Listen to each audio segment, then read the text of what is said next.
Salute, everyone. I hope you're well.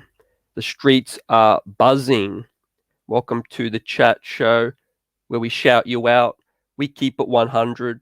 Healthy Knicks talk. The New York Knicks took a close loss tonight. This morning, we're going to talk about it. Salute to the chat. Salute Mansa Deshaun. Peace. Lots to talk about. The New York Knicks came into tonight hot. Got awfully close, came up short, courtesy of Morant, some missed free throws, and a heap of other folly. We're going to talk about it. We're going to go through the tankathon standings to see where we sit. We're going to look at tonight's results around the league and also where we sit in the standings, how many losses behind the target of the 10th seed, the play-in. The topic tonight, think tank. What do you think?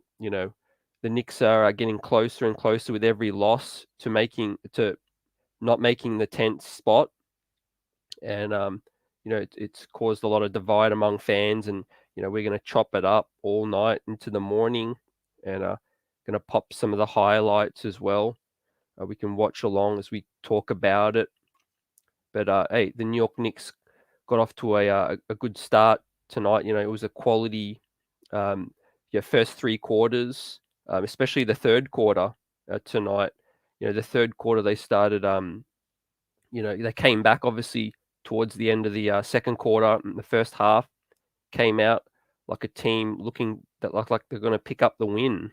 And, I knew that it was going to be tough because, obviously Morant and co make it difficult. Memphis was shorthanded tonight as well. Obviously they're missing, their some of the younger players. Name escapes me. Dylan Brooks. Dylan Brooks. Obviously, he's a big part of what they do, and he was missing tonight. But no excuses for the Knicks. They tried, but a lot of folly tonight. Julius Randle had some turnovers. Quickly had turnovers. Mitch had turnovers as well. We'll pull up that box score. As you can see there, Julius Randle played a whopping 40 minutes. RJ Barrett played 40 minutes as well. Evan Fournier, interestingly, in his 29 minutes was a plus 16. So Evan Fournier, was part of the on the floor that squad that made a run. But the Knicks just didn't have enough tonight. From the bench. You look at the bench there. Not enough scoring off the bench. Quickly put up 11 points, but he struggled tonight with a lot of turnovers. There you see the 3 turnovers, 4 personal fouls. Quickly his handle just needs to get tighter. That play where he got to the cup and then he got stripped as well. That was a product like what Clyde said. He didn't use his body to protect the dribble. And it's a thing that probably the biggest skill set that quickly needs to work on in the summer as well. If he wants to be a lead guard, a point guard, he needs to tighten that handle up. Tighten the handle up absolutely. But the New York Knicks came into tonight, like I said, with on a 3-game winning streak. The fan base was up in arms. Talking about the 10th seed. It's a realistic possibility now. It still is a realistic possibility, and but we're in a predicament. We're in that situation now where a couple more losses and it's going to be very difficult. We're about 4 losses, behind the 10th spot Atlanta. Salute May 4th. Free throws. Odem miss free throws. Facts, absolutely frustrating, right? They need to get in the gym May 4th ASAP. And especially Randle, right? How many did he bank off the iron? So, and Mansa says, I would love to keep Evan. I would love to keep, but off the bench. And IQ, is an off guard. Absolutely. Right now in his career, he's an off guard. His handle's just not tight enough. And to lead the offense, how many times does he get stripped? And again, even when he gets into the paint, he'll struggle with length. He'll struggle. He'll get blocked, or he'll panic. And Knicks need a fix. Salute everyone. Salute. Hope you're well. Everyone watching. Knicks buzz. Give the like button a shove. the chat show. This is where we shout you out. We keep it 100 and a healthy Knicks talk. And, some positive signs for some young players. Deuce McBride getting some burn tonight that he didn't, make too much of an impact. But I'm glad that he's getting some minutes this part of the season. Salute, big task. Hope all's well. We almost got him, yeah, facts, right? But we will have to get the Nets. I'd love to pick up that game. Even though, like I said, I'm on the train of trying to, pick up the best available draft pick we can. But anytime you play the Brooklyn Nets, you got to try and pick up that dub. Yeah, tonight, like I said, the third quarter surprised me. We put up the intensity. We matched them. We came from behind. We almost shocked them. You could see they were a little bit shell shocked, in a way. But I just had a feeling that Morant and co would start to come back, right? You just had that sneaky feeling. Salute Julian. Yeah, I just had that feeling that Jar and co would come back. And Nick says, yeah, in the off season, do we need to get rid of Randle? I think that's going to be Knicks need a fix. That's going to be central to the off season's decisions needing to be made. And me personally, you've got to assess what offers are available. I think for Julius, you've got to decide, is he part of the future? And he balled out against Sacramento. Let's touch on that. He balled out against Dallas. Julius, he gets up for certain games. It's the consistency that, for me, that for this season has made me start to think, okay, was last season was great and all, but is that what we're going to get from Randle on a regular basis? I just don't think so. I don't think we're going to get, close to last season's Randle. And I salute Alton Lee. Salute. Did you catch tonight's game? What did you guys think? The Knicks obviously, came into tonight hot on a 3-game streak. Some quality wins in Dallas. The Dallas one is the one that really stood out for me. Putting the beat down on Dallas, defensively stopping them and holding them to such a low score, does a point towards the Knicks defense tightening up a little bit. Obviously Kemba Walker is out of the rotation now. I think, not to hang it on Kemba again, I won't make this all about Kemba, but I felt, at the early part of this season, our struggles defensively, did solely rely on, on Kemba Walker, that change, from last season. Evan Fournier is obviously not the best defender, but he can hold his own. But I think him next to Kemba was just the icing on the cake. And Julian, salute. Wouldn't surprise me if Randle requested a trade in the offseason. Things have gotten real ugly with the fans, and his wife went at CP, at Kendra, went at CP of Knicks Fan TV a few days ago on Twitter as well. Yeah. Thanks for bringing that up, Julian, as well. Very eventful week, obviously on social media. And, we talked about it, a lot this season. Julius keeping his cool in the press conference, getting emotional. I understand if any threats or any personal attacks came to Kendra or Julius, I never stand for that. First and foremost, we don't stand for that at this platform. And I don't shout any comments or anybody out that's personal. But at the same time, I'm very open to, getting on a player for his performance, if they're not up to scratch as well. And I agree with you. I could see him, talking to his agent and seeing maybe if there's a move out west, in Dallas. We all know Julius is from Dallas, and he looked awfully comfortable there the other night. And it wouldn't surprise me if they had a solid conversation. But at the same time, I could also see Julius wanting to stay. So I'm obviously not in his mind and that. But last time we heard from Julius, he wants to be in Nick. He wants to stay in Nick. But let's see, guys. I think that is central to this summer, and let's see what we get. It looks like we're getting a better Julius to close this season out. We're getting a more motivated Julius. These next 15 or so games are going to, help with this decision, and also maybe some stuff might come to light about what happened at the trade deadline as well. Obviously, he balled out in Sacramento.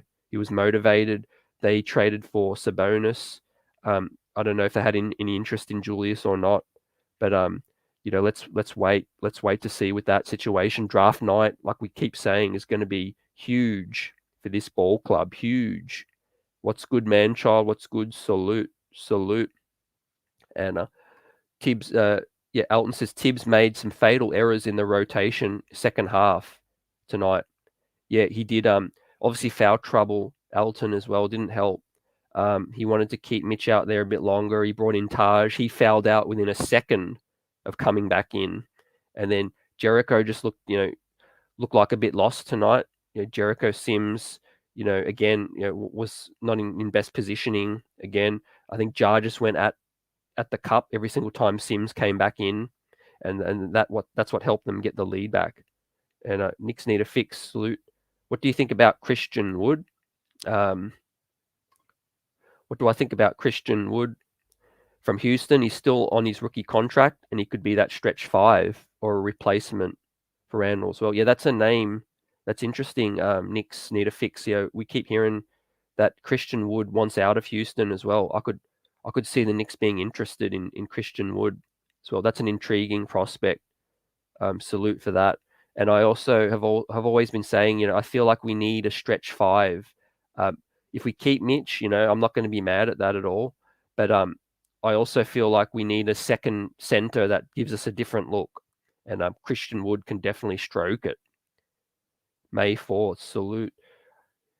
I can't be but so upset with all the injuries we have. But for God's sake, hit your free throws. Yep, it's frustrating, isn't it? Right, especially Mitchell Robinson.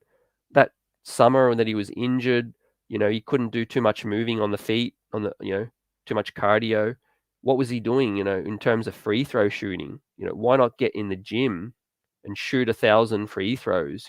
When you're injured, when your foot's injured, that's what you got to do, right? It's just crazy talk, right? And Randle, Barrett, if I'm Tibbs, get them in the gym, May 4th, get them in the gym and get them to put up 1,000 free throws, right? For God's sake. Ain't mad at the moment just because we're so close to the end of the season now with the standings, but we seriously could have won 5 to 10 more games with better free throw shooting. And no toxicity, just accountability. Yep, I'm on board for that. Absolutely, salute. This is what we do, right? These are professional athletes. We all get performance analyzed at work. This is their work, and we're going to performance analyze. And Drew says, salute. Honestly, I'm not upset with the loss because the Grizzlies are just way better. Yet second in the league. Facts.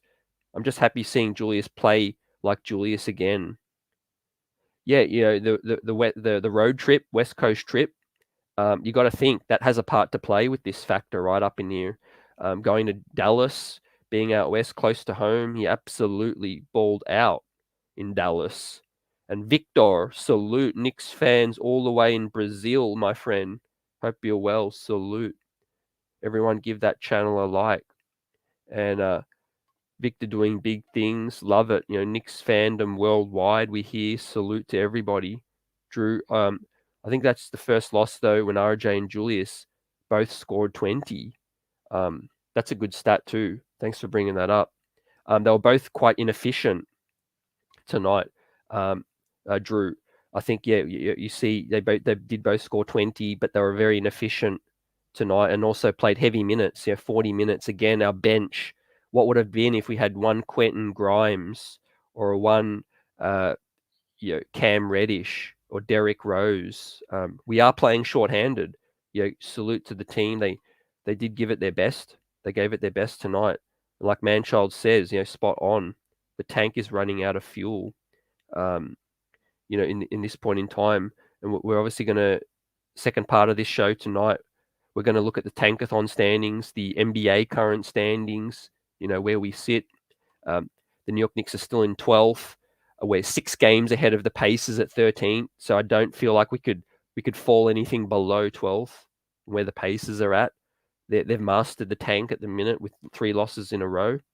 But we're only 2 wins, but 5 losses down from the Hawks.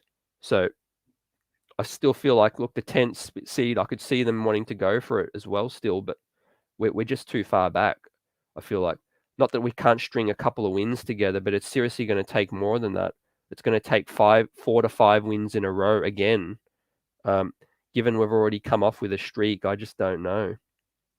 And yeah, Elton CT, do you do a sign and trade for Brunson and a gang of picks for Randle? Great question, Elton. Great question. With that said, I think Brunson didn't really impress me the other night, Elton. I've been high on Brunson for the last couple of years, but I think I think you could probably get better value for Randle. Like you say, if it's Brunson and a gang of picks, then it depends obviously how many picks and that. But look, I entertain it. I think I want to see what Julius looks like, for the rest of this season, and then I'm going to make a tough decision, on Julius. But I think we could get better value. But in terms of Brunson himself, I'd welcome bringing him in. I think we just need the point guard situation addressed, and I think there's a lot of caution about Brunson's salary asking price, but at the end of the day, if you look around the league and you want a starting point guard, you're going to have to pony up 16 to 18 to 20 mil. Doesn't matter who it is, whether you like the name or you don't. If you're expecting that guard to be your starting point guard, you're going to have to pay them 18 mil at least. The salary cap's going to go up again. That's something that's not getting mentioned quite enough. The salary cap will go up. $6 million of Joakim Noah's money will also come off the books. We could also part ways with Nerlens Noel's 9 mil. Alec Burks' money could also come off the books. So there are a lot of ways we could clear up some more salary. So the Jalen Brunson salary is not too much of an issue for me.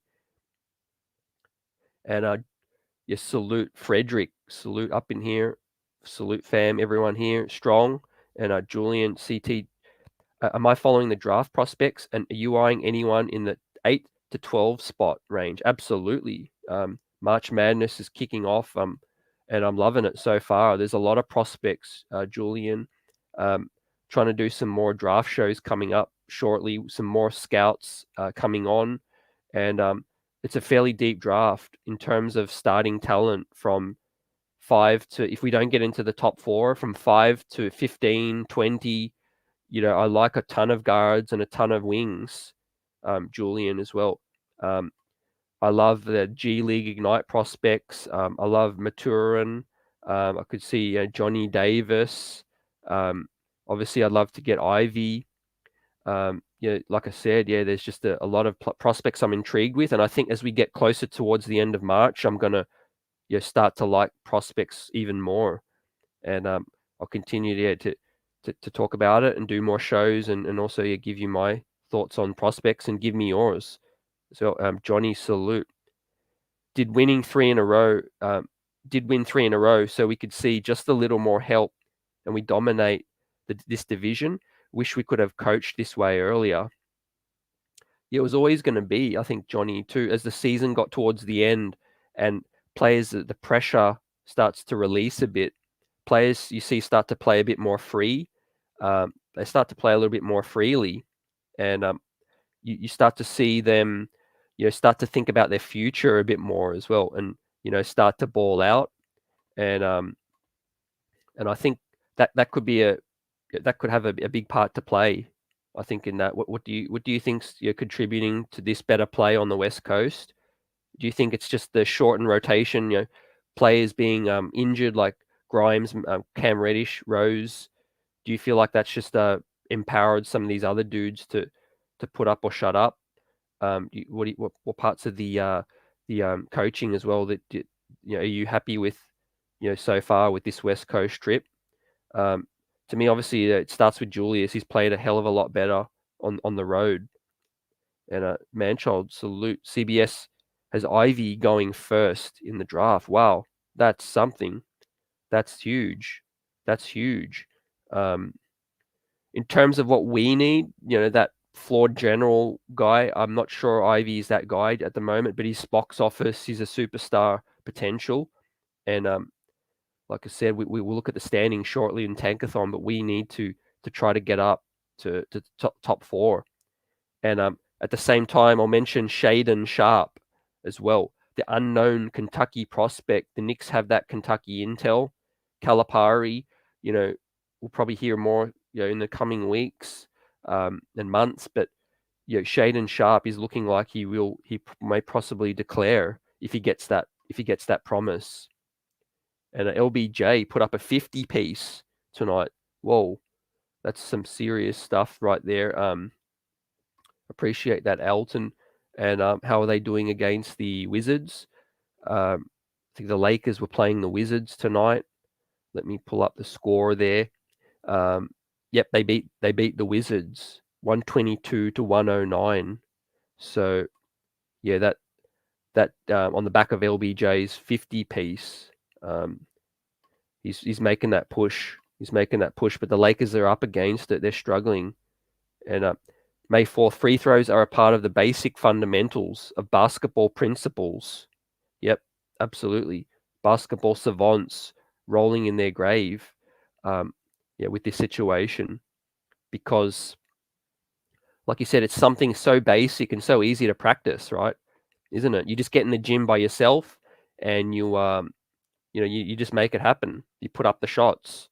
You make it happen, you put up the shots, and then you get better and better. You practice match simulation and things like that. It's what frustrates me so much about this team and basketball, right? Missing free throws.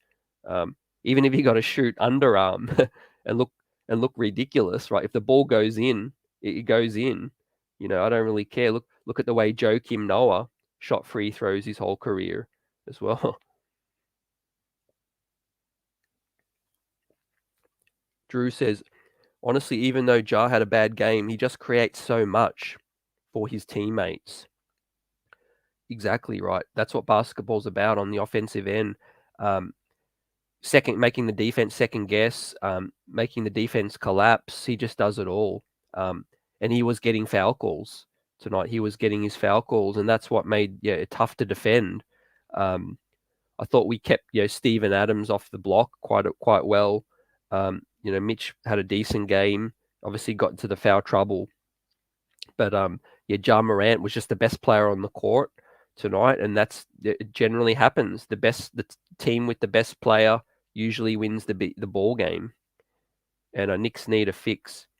I would trade up everyone except Mitchell Robinson or RJ and give up picks. I'd like to pair DeJounte Murray and Shai Gilgeous-Alexander for one of the best backcourts in the league. That would be one of the best backcourts in the league. Knicks need a fix, and I'm not sure whether those teams are going to part ways. I think DeJounte Murray is probably more available.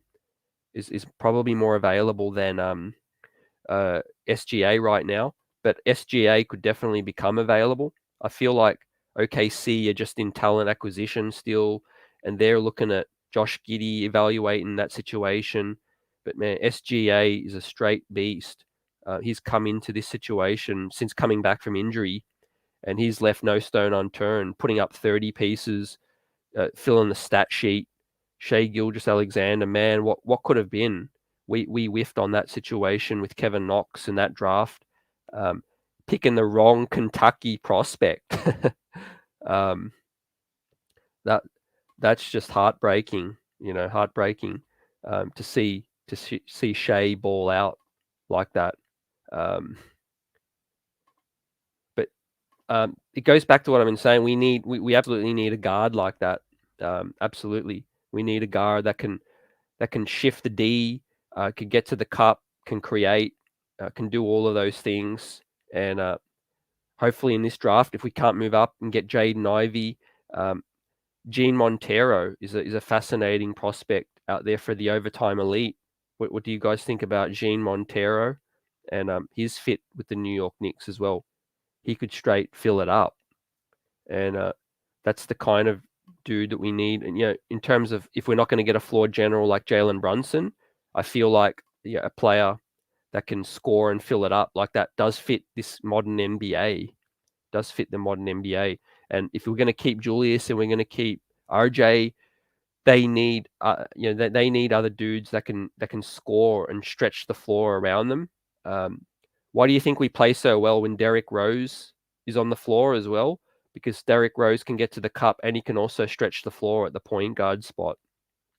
Whereas, Elfrid Payton last season could get to the cup, but he couldn't stretch the floor at all. And like I mentioned, the 5 spot, our center, if we could get a stretch 5, we could have a stretch 1 and a stretch 5. Yeah, if we had Julius, or we keep him, or we don't, that's going to work a lot more floor spacing, for us. And Elton says, we just need a guard who can break down the D motion and have a decent offense as well. Yep, absolutely. Yeah. It ain't rocket science too. And I think given our recent success in these last 5 games, we've seen our roster, when they're all functioning and they're playing solid D, can pick up wins against quality teams. Like we have talent on this roster. Yes, we overpaid. We overpaid for Evan Fournier.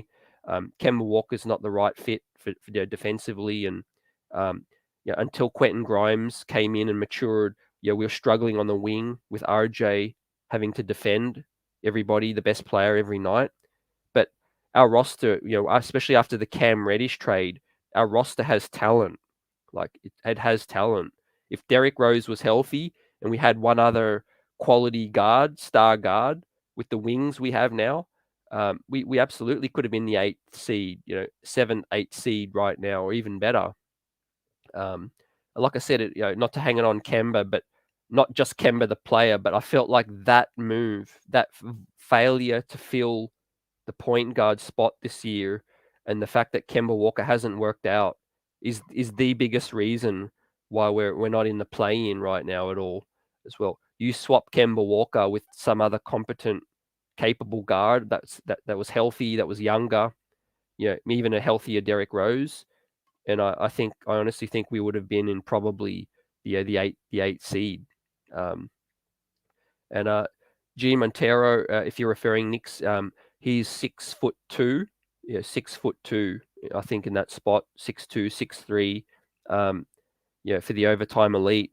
Their season just ended as well. They made the final, and their season just ended. So the overtime elite, he got some quality reps. Look nice, had a solid season.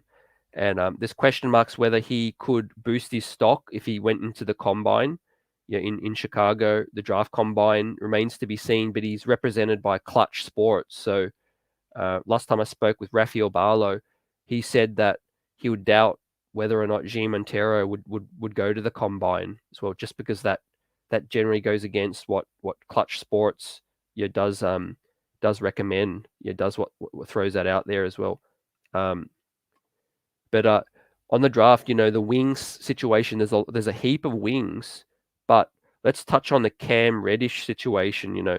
Since we were last on, Cam Reddish, unfortunately, with the shoulder separation, is going to be out for the season. We heard news today that surgery is not required as well. So prayers up, and thankfully, no surgery for Cam. That's always a positive if there's no surgery required. However, rehabilitation and rest and recovery is all part of it. But man, it's just the sad thing is that we're just not going to get to see 15 more games of Cam Reddish. I was really looking forward to seeing Cam Reddish play some more reps. He was starting to look great, getting some minutes, really having an impact on this team. And Cam Reddish, I really wanted to see him play some more. But at the end of the day, the Knicks have a decision to make now with Cam Reddish. He'll be fit. He'll be ready for the workouts in the summer, which is great. Not an overly serious injury, just the fact that we're so close to the end of the season that Cam won't be able to play for the orange and blue again this season. I'd hope that he sticks around. We've seen some flashes and some potential from Cam Reddish, and I think it's worth exploring. We have one more year before we have to think about the extension or paying him. Obviously, RJ Barrett is critical. That's the first thing we think about, with these moves. Julius Randle and RJ Barrett's extension. But Cam Reddish, what do you guys think of what you saw from Cam? Is he a keeper? This draft is stacked with wings, like I said, and if we don't, if we're happy with Cam and exploring that, then perhaps we look more towards which guard we can get, whether it be Ty Washington, G Montero, like I said, Jaden Ivey, Johnny Davis, a heap of prospects. And how tall is Ivy? He's 6'4". Jaden Ivey is 6'4" as well. Nice size, nice fit as well. And yeah, hope he has a strong comeback. Yep, facts. Prayers up.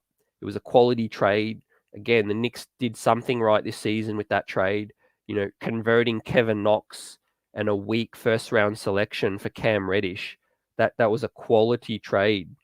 And word has it that a lot of teams are very interested in Cam Reddish still, ladies and gents, and eyeing that situation because remember LA Lakers were really going after Cam heavily at the trade deadline. They wanted Alec Burks and Cam Reddish for a first round pick, but the Knicks didn't want to do that. Very, very smartly, the Knicks rejected that deal because that would have been a bad trade. So Cam has value. We basically got Cam, like I said, for nothing, and he's under our watch now, and he's an asset. And let's see that. Let's keep him. Let's play him next season before we start to think about any extension for Cam Reddish because he's a nice fit. He's a nice fit for this club. But there's some decisions to make again because we have Quentin Grimes here as well. Quentin Grimes has really pushed forward and in his rookie season and shown that he can be something, of a rotation player, a starter coming up as well. So that's going to be really interesting. If Cam Reddish can get you back quality value, would you guys be okay with moving Cam Reddish on the basis that Quentin is here, Grimes and the draft? Let me know. Or is Cam absolutely a keeper? May 4th says we need another legit small forward, whether Cam resigns or not. If not, two of them. So yeah, I could see that. Yeah, definitely. And like I said earlier this season, May 4th, RJ was tasked with defending all the best wings earlier this season before Grimes came up, before Cam came in here. With Evan Fournier and the fact that he's a weak defender and the fact that he's probably not going to be here much more than a year or two, I think we absolutely need a couple more wings. One more if Cam stays, if not two more as well. But let me know your thoughts on Quentin Grimes and how high are you on him?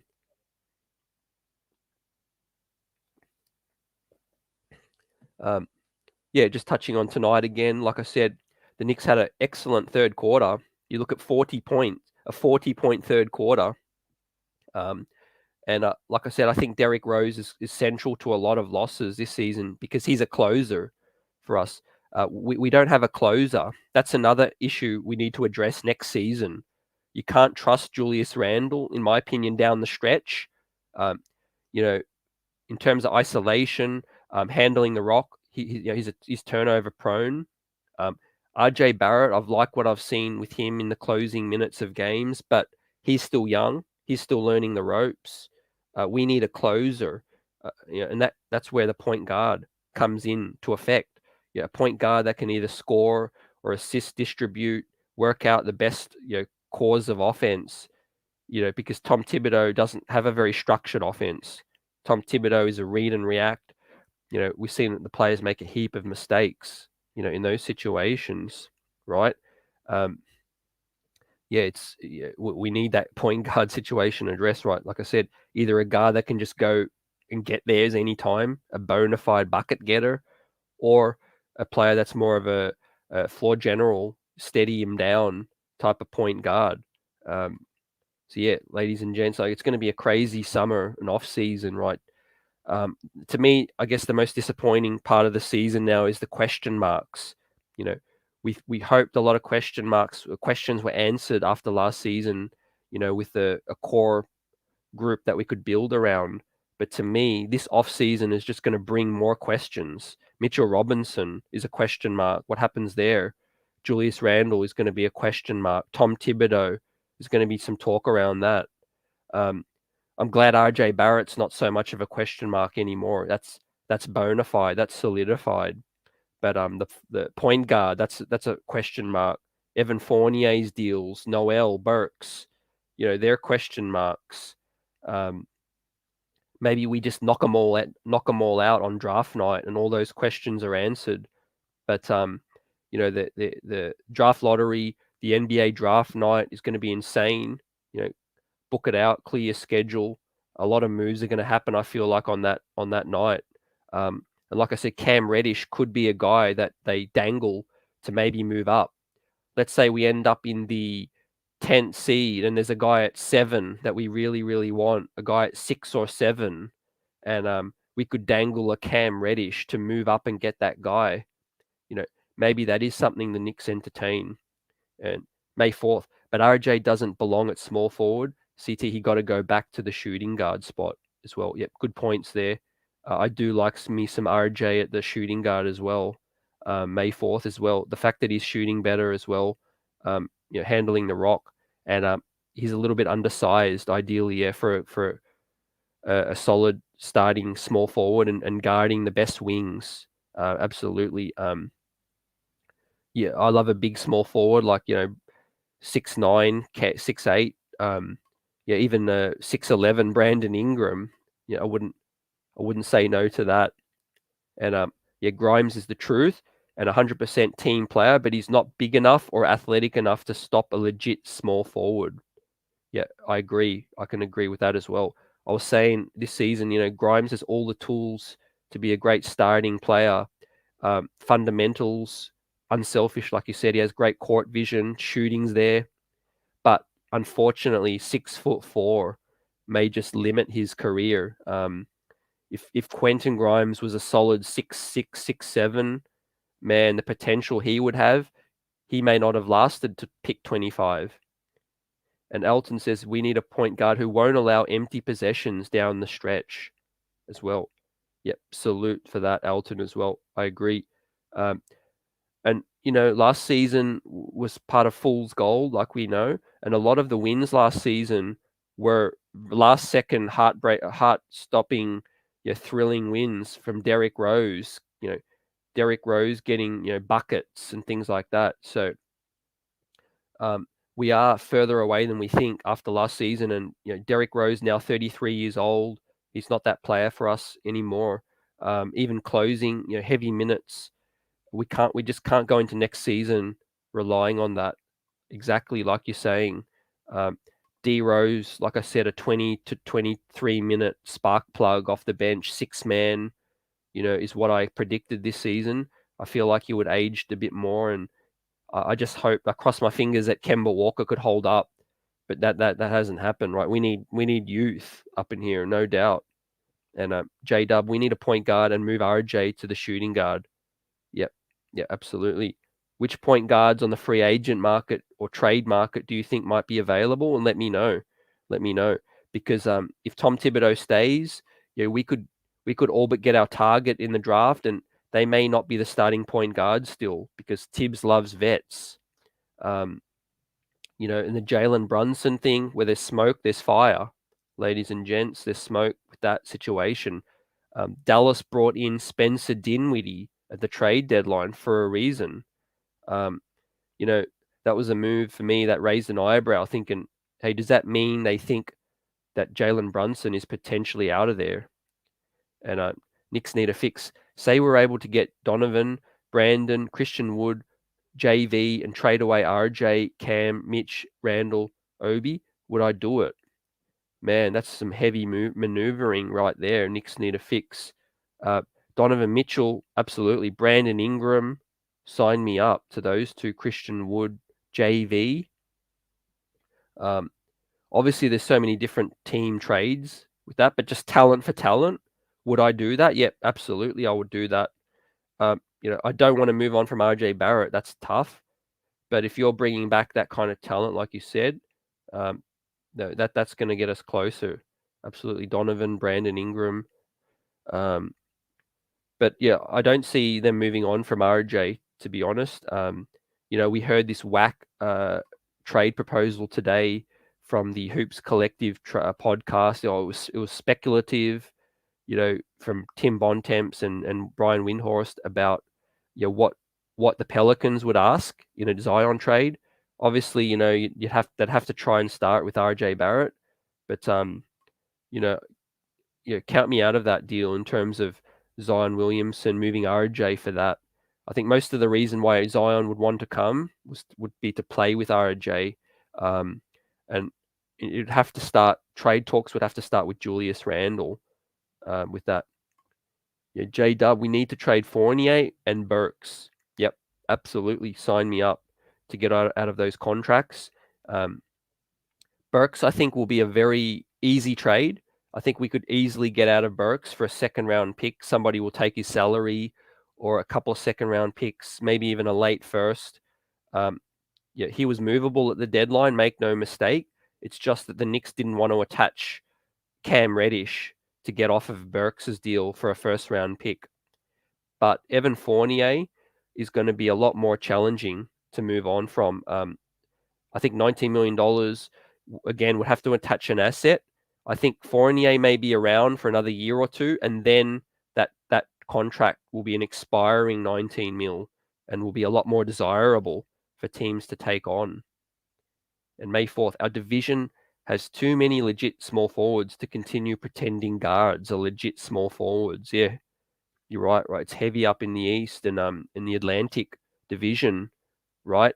You got Ben Simmons obviously stayed in the Atlantic division, but he's now on Brooklyn, more size, KD, and like you said, undersized guards hurts us defensively, mismatches, and moving RJ back to the 2, that would have a huge, profound, positive impact for this squad because he's a sizable shooting guard. He's 6'7", built like a truck, Broadway bully, like we know.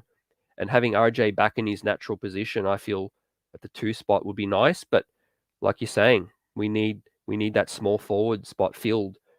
Cam Reddish is there. I wanted to see more, but like a Clay, like you say. Elton Lee says, Markel Fultz looked pretty decent tonight. We may take a look at him in the summer. Yep. That could be a nice low risk move, Elton, as well. We obviously have we have other issues with Orlando. There is a possibility we could get Mo Bamba as well, Markel Fultz, and I'm hoping that Scott Perry's ties with the Orlando Magic and the fact that Orlando have such a glut. They have a glut of guards. They have Fultz, like you said, Suggs, Cole Anthony, and RJ Hampton as well. So something's got to give with that situation, and I'm happy for Fultz, the fact that he's playing better and come back from an injury. Another young talent with some upside that might be worth a swing for us to get. Julian says Leon has his faults, but he does pull the trigger on quality trades. Yeah, he has pulled off some quality trades, but they've been very, very no-brainer trades kind of thing. Can he pull off the real meaningful trade in terms of getting that blockbuster guy in here, or a bigger scale trade? Remains to be seen. Leon Rose. My fear is that Leon Rose, because he's been an agent his whole career, that some front offices and some GMs just don't think to want to do him any favors, so to speak. But also Scott Perry. Let's talk about that. I don't even know if Scott Perry is going to be here for the long haul. That's going to be real interesting, to talk about. J Dub, I feel like we're going to do a sign and trade with Mitch and have trade young pieces with old pieces, either Obi going with a Noel or a Quickly with a Fournier to get out of those deals. That'd be sad too, in terms of having to part with some young talent just to get off some bad deals. That's a bad look for the front office. That's another bad look. But all things are on the table this summer. Like I said, draft night. Let's see what happens in the draft lottery. I'm all for the best lottery positioning available. It's sad that some of the young players are injured right now, Grimes and Cam, but I think the schedule's tough enough for us to lose a lot more games. I think Tibbs is going to continue to push in terms of rotation, but we're just not going to be good enough to make the 10th seed. And it's going to look like we're going to pick around the 9, 10, 9, 8, 7, at best. And let's hope we can move up. J-Dub says also, we must keep in mind that we are competing with the Nets, Bulls, Sixers, Bucks, and the young Cavs for years to come. We have to really improve. That's why I've been saying we have to improve right now. We have to start to look ahead to the future right now, not 10th seed, not winning meaningless games, to feel good right now. Like I said, these young teams are on the come up. Detroit, Charlotte's on the come up. OKC will be coming up. The longer we wait, the longer it's going to take us to, and we'll fall back behind even more. And our state, salute. I wish I can join. Hey, you're here rocking out with us. I appreciate that. Give us your thoughts. Throw stuff out there. Shout it all out. To talk about this team. Appreciate all your thoughts. And, I agree with a lot of the stuff you've said, State, in terms of, the lack of vision for this team and some boneheaded rotations and moves. Leon Rose is at the central part of it all. He hired his a longtime friend and client, Tom Thibodeau, and those two are on the clock. Those two are on the clock. And State says, I'm tired of watching Randle and Tibbs' coaching. Yeah, absolutely. Right now, the only thing that's getting me through this is the fact that they're just coming up short. They're coming up short with these games. They're just not good enough to beat quality teams. And that's an L, and that's a clutch L. Those 3 losses, did annoy me a bit in terms of the standings, but I had a feeling we'd beat Sacramento. Dallas really surprised me. But I think we'll lose to Brooklyn, and we'll lose a lot more. We'll do the tankathon look at shortly, but the Knicks again, that we keep picking around the 10, 9, 8 spot, and that's the issue I have, the same as you, right? It's not going to get us any further in the future. It's not going to help us move the needle. We almost need luck to smile on us to get in the top 4 and get Jaden Ivey or get another bona fide generational talent up in here. Bricks Nation, salute fam. Tay Grimes is a 3-and-D player with a quick trigger. Ceiling is clay light for Trey. Yeah, let's just see. I don't want to put too many labels on Grimes as well. And in terms of his ceiling, I know his limitation is his size, 6'4". Like I said, 6'4". If Quentin Grimes was 6'6", 6'7", man, he'd be a defensive elite stopper and an elite commodity in the league, like Klay Thompson. Yeah, absolutely. It was a high upside selection at pick 25 because of his come up with Kansas. The talent's always been there in high school. He played point in high school. He could handle the rock. Quality player. I'm glad Grimes is with us, and I think Grimes will play again this season. That's what I'm happy about.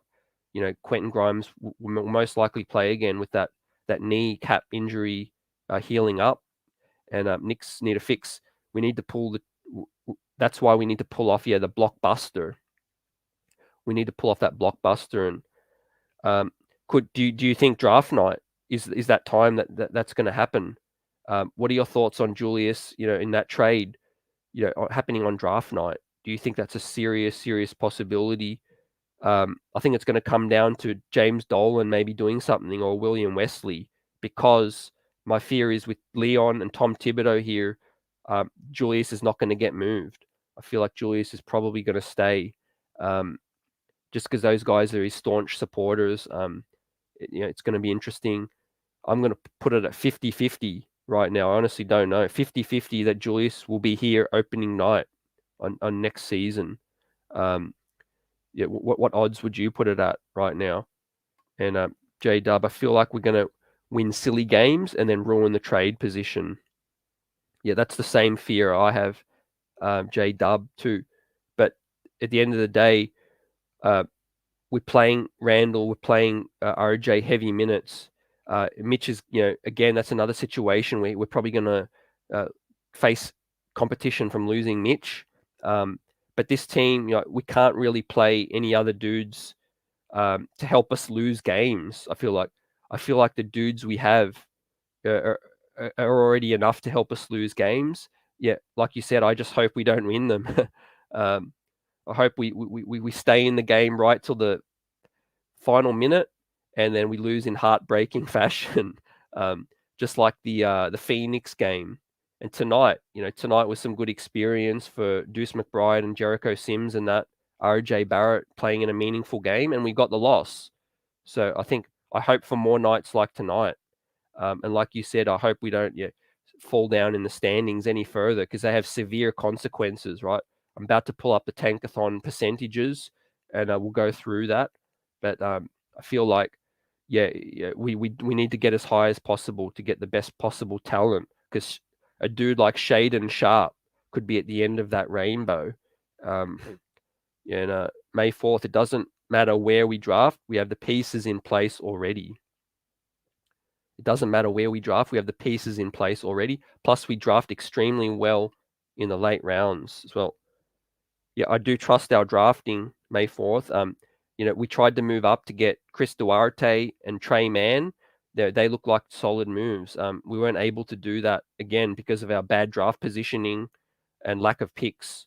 But I do trust our drafting right now. That's what has me looking ahead to the draft and has me more excited about this season rather than these regular season games.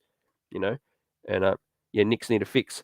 I would like to trade any pick below 5th to get a star. I would trade any pick below the 5th to get me a star. Yeah, who do you want?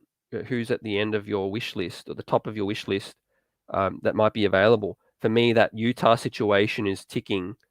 Let's see what happens in the playoffs with the Utah Jazz. But Donovan Mitchell's days are numbered, I feel. There's people in his circle that keep saying they feel like he's in a small market. He's not in a big enough market for his talent. And the Jazz are crippled in some ways. They can't really make too many more improvements. So Donovan Mitchell is that one to look at, right? Him next to RJ Barrett at the 1 and the 2, man, that would look nice. Or SGA or Murray. But in terms of this draft, Jaden Ivey is at the top of my list in terms of guards. Shaden Sharp next, and then it goes from there. And Tay says a big reason why we're winning is Randle is playing much more aggressively. RJ's confidence and IQ is budding, which we didn't have at the start of the season. I don't mind this trajectory. Certainly RJ is gaining in confidence. You're right in terms of his play down the stretch, being featured a lot more. Randle again. He has great games. He has a whole heap of bad games. For me, Randle, is in the wrong role. He's in a role where he's trying to be a number one option, and this season his attitude has been another issue for me, and his lack of defense, his lack of effort as well. So I entertain any offer that I can get, in terms of getting a star player or a decent player back for Randle. I'm worried about his fit long term here in terms of being a stable player in terms of consistency. That consistency we need each and every night. Julius Randle is very erratic. Last season he won't reach those heights again. That was the height of his career. I feel he's leveled back down to where his past has been. And I think RJ Barrett's slowly taken over, and let's see how Julius can handle that. But again, this front office, it starts with them because this is their vision, this is their clay paint, this is their painting they've put together. And if they want to keep Randle around, that may come back to to bite them in terms of the ceiling of the team. The ceiling, we need to be open to getting any star talent we can get. And Randle would be our number one trade chip. Yeah, Terrell, salute. Would rather lose with our young guys than win with our vets. Yep, facts, right? Let me plaster this comment up here from Terrell, salute. It's because it's all about the future. That's what it's all about, right? So many teams building for the future, right? How many teams microwave a championship, outside of the Miami Heat getting LeBron James and things like that? Most of these championships were slow cooked, like the Golden State Warriors. sustainable winning. And Mayforce says IQ's a bum. Don't get fooled as well. IQ got to work on his handle. That's his biggest thing, his biggest weakness right now. He wants to be a lead guard. Man, the ease that he gets stripped, gets the ball stolen, and his court vision as well. He's a scoring guard, for me right now. And State says I disagree. I think with the drafting, you don't draft a Scotty Barnes at 10. Oh no, he disagrees with the positioning in terms of being able to get quality talent. You don't draft Scotty Barnes at 10, and Grimes is no Jalen Suggs. So that certainly not. Absolutely, Jalen Suggs is a talent that can move the needle. Grimes so far to me is a player that's a complementary piece. And Mayforth IQ had been horrible all year until Grimes started doing all the work. Bernard Williams, salute. I like all our draft picks. We just don't sign the right free agents as well. In terms of our draft picks, where I sit, we draft players where we draft the players that can fit and complement, but they're not going to help us, get closer to a championship. Unfortunately, they're not going to help move the needle. The few times we've been in the top 4, it got us a Kristaps Porzingis and it got us an RJ Barrett.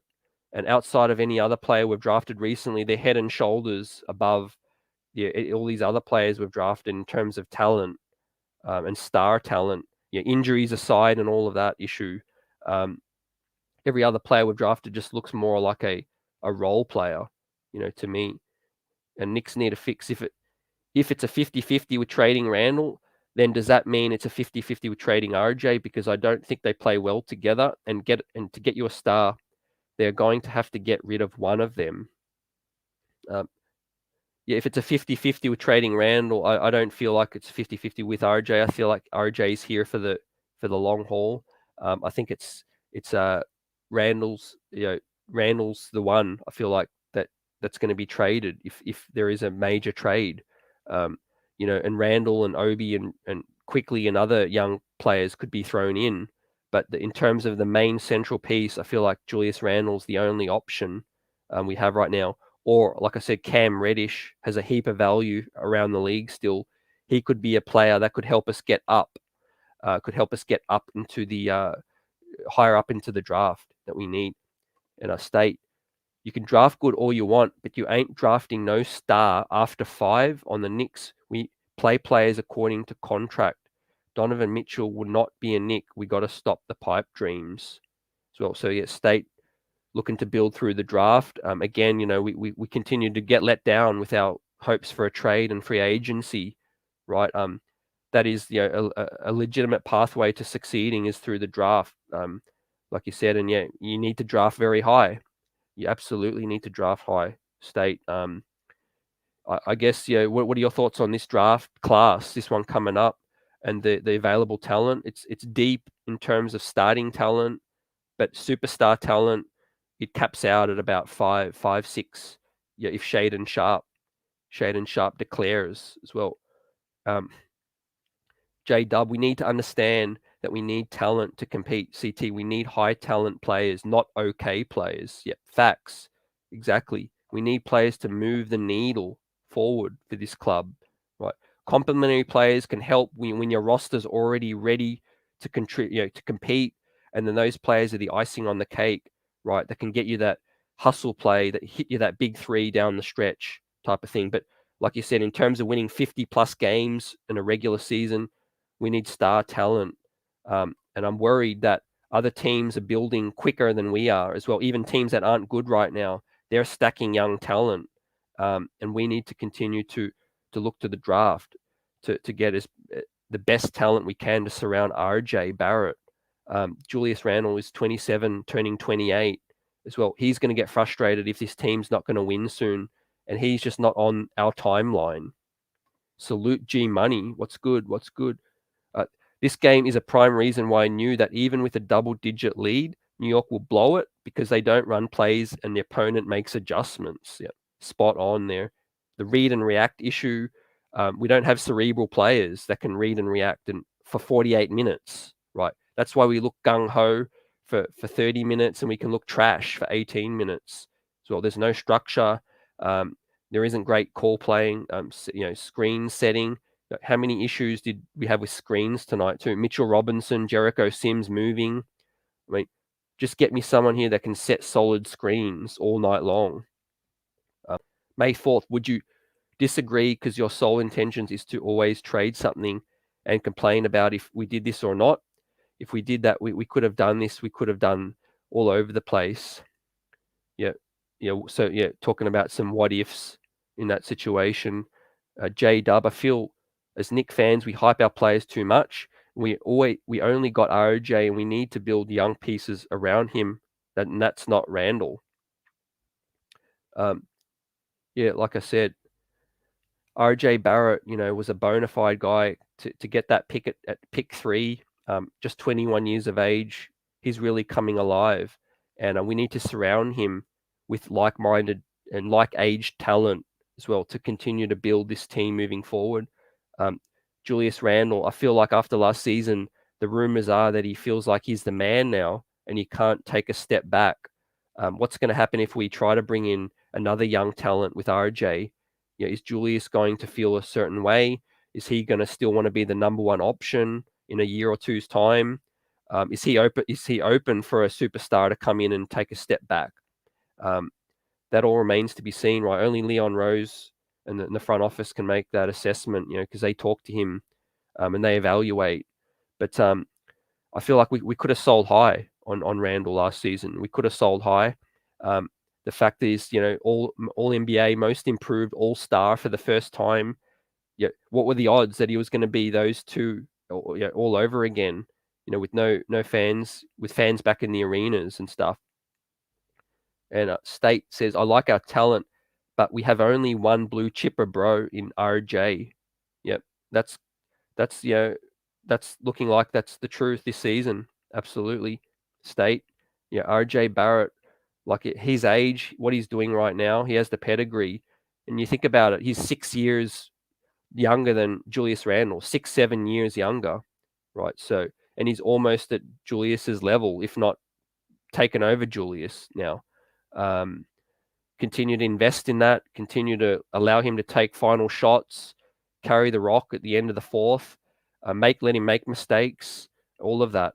And if I'm the front office, the smartest thing I could do was to start taking input from RJ Barrett, right? I'm not saying you got to listen to everything RJ Barrett would want, but if he's your building block around the future, right, you want to keep him on side.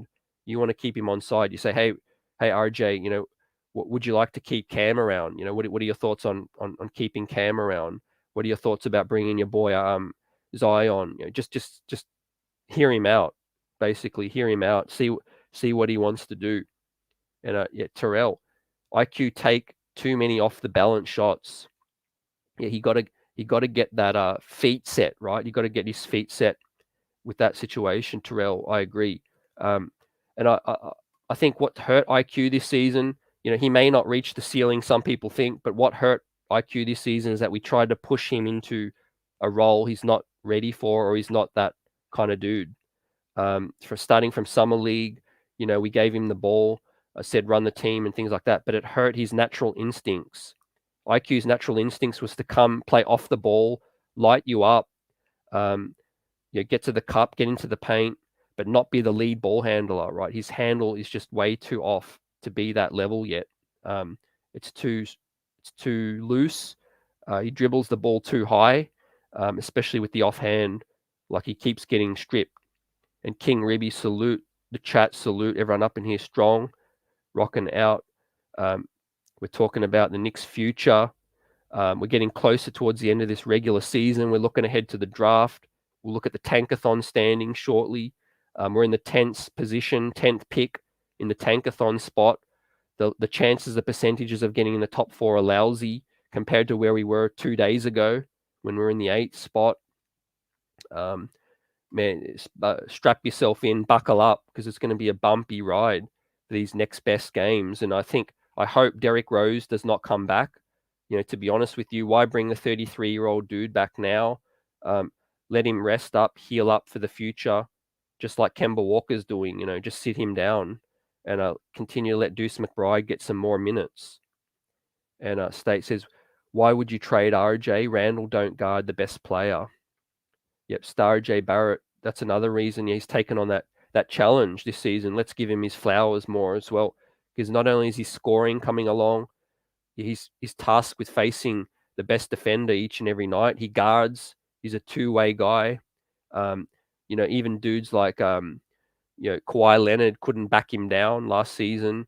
He's only getting stronger and stronger. RJ Barrett's a two-way guy with huge upside, and it's this season's just a glimpse. I think just a glimpse of what RJ can be.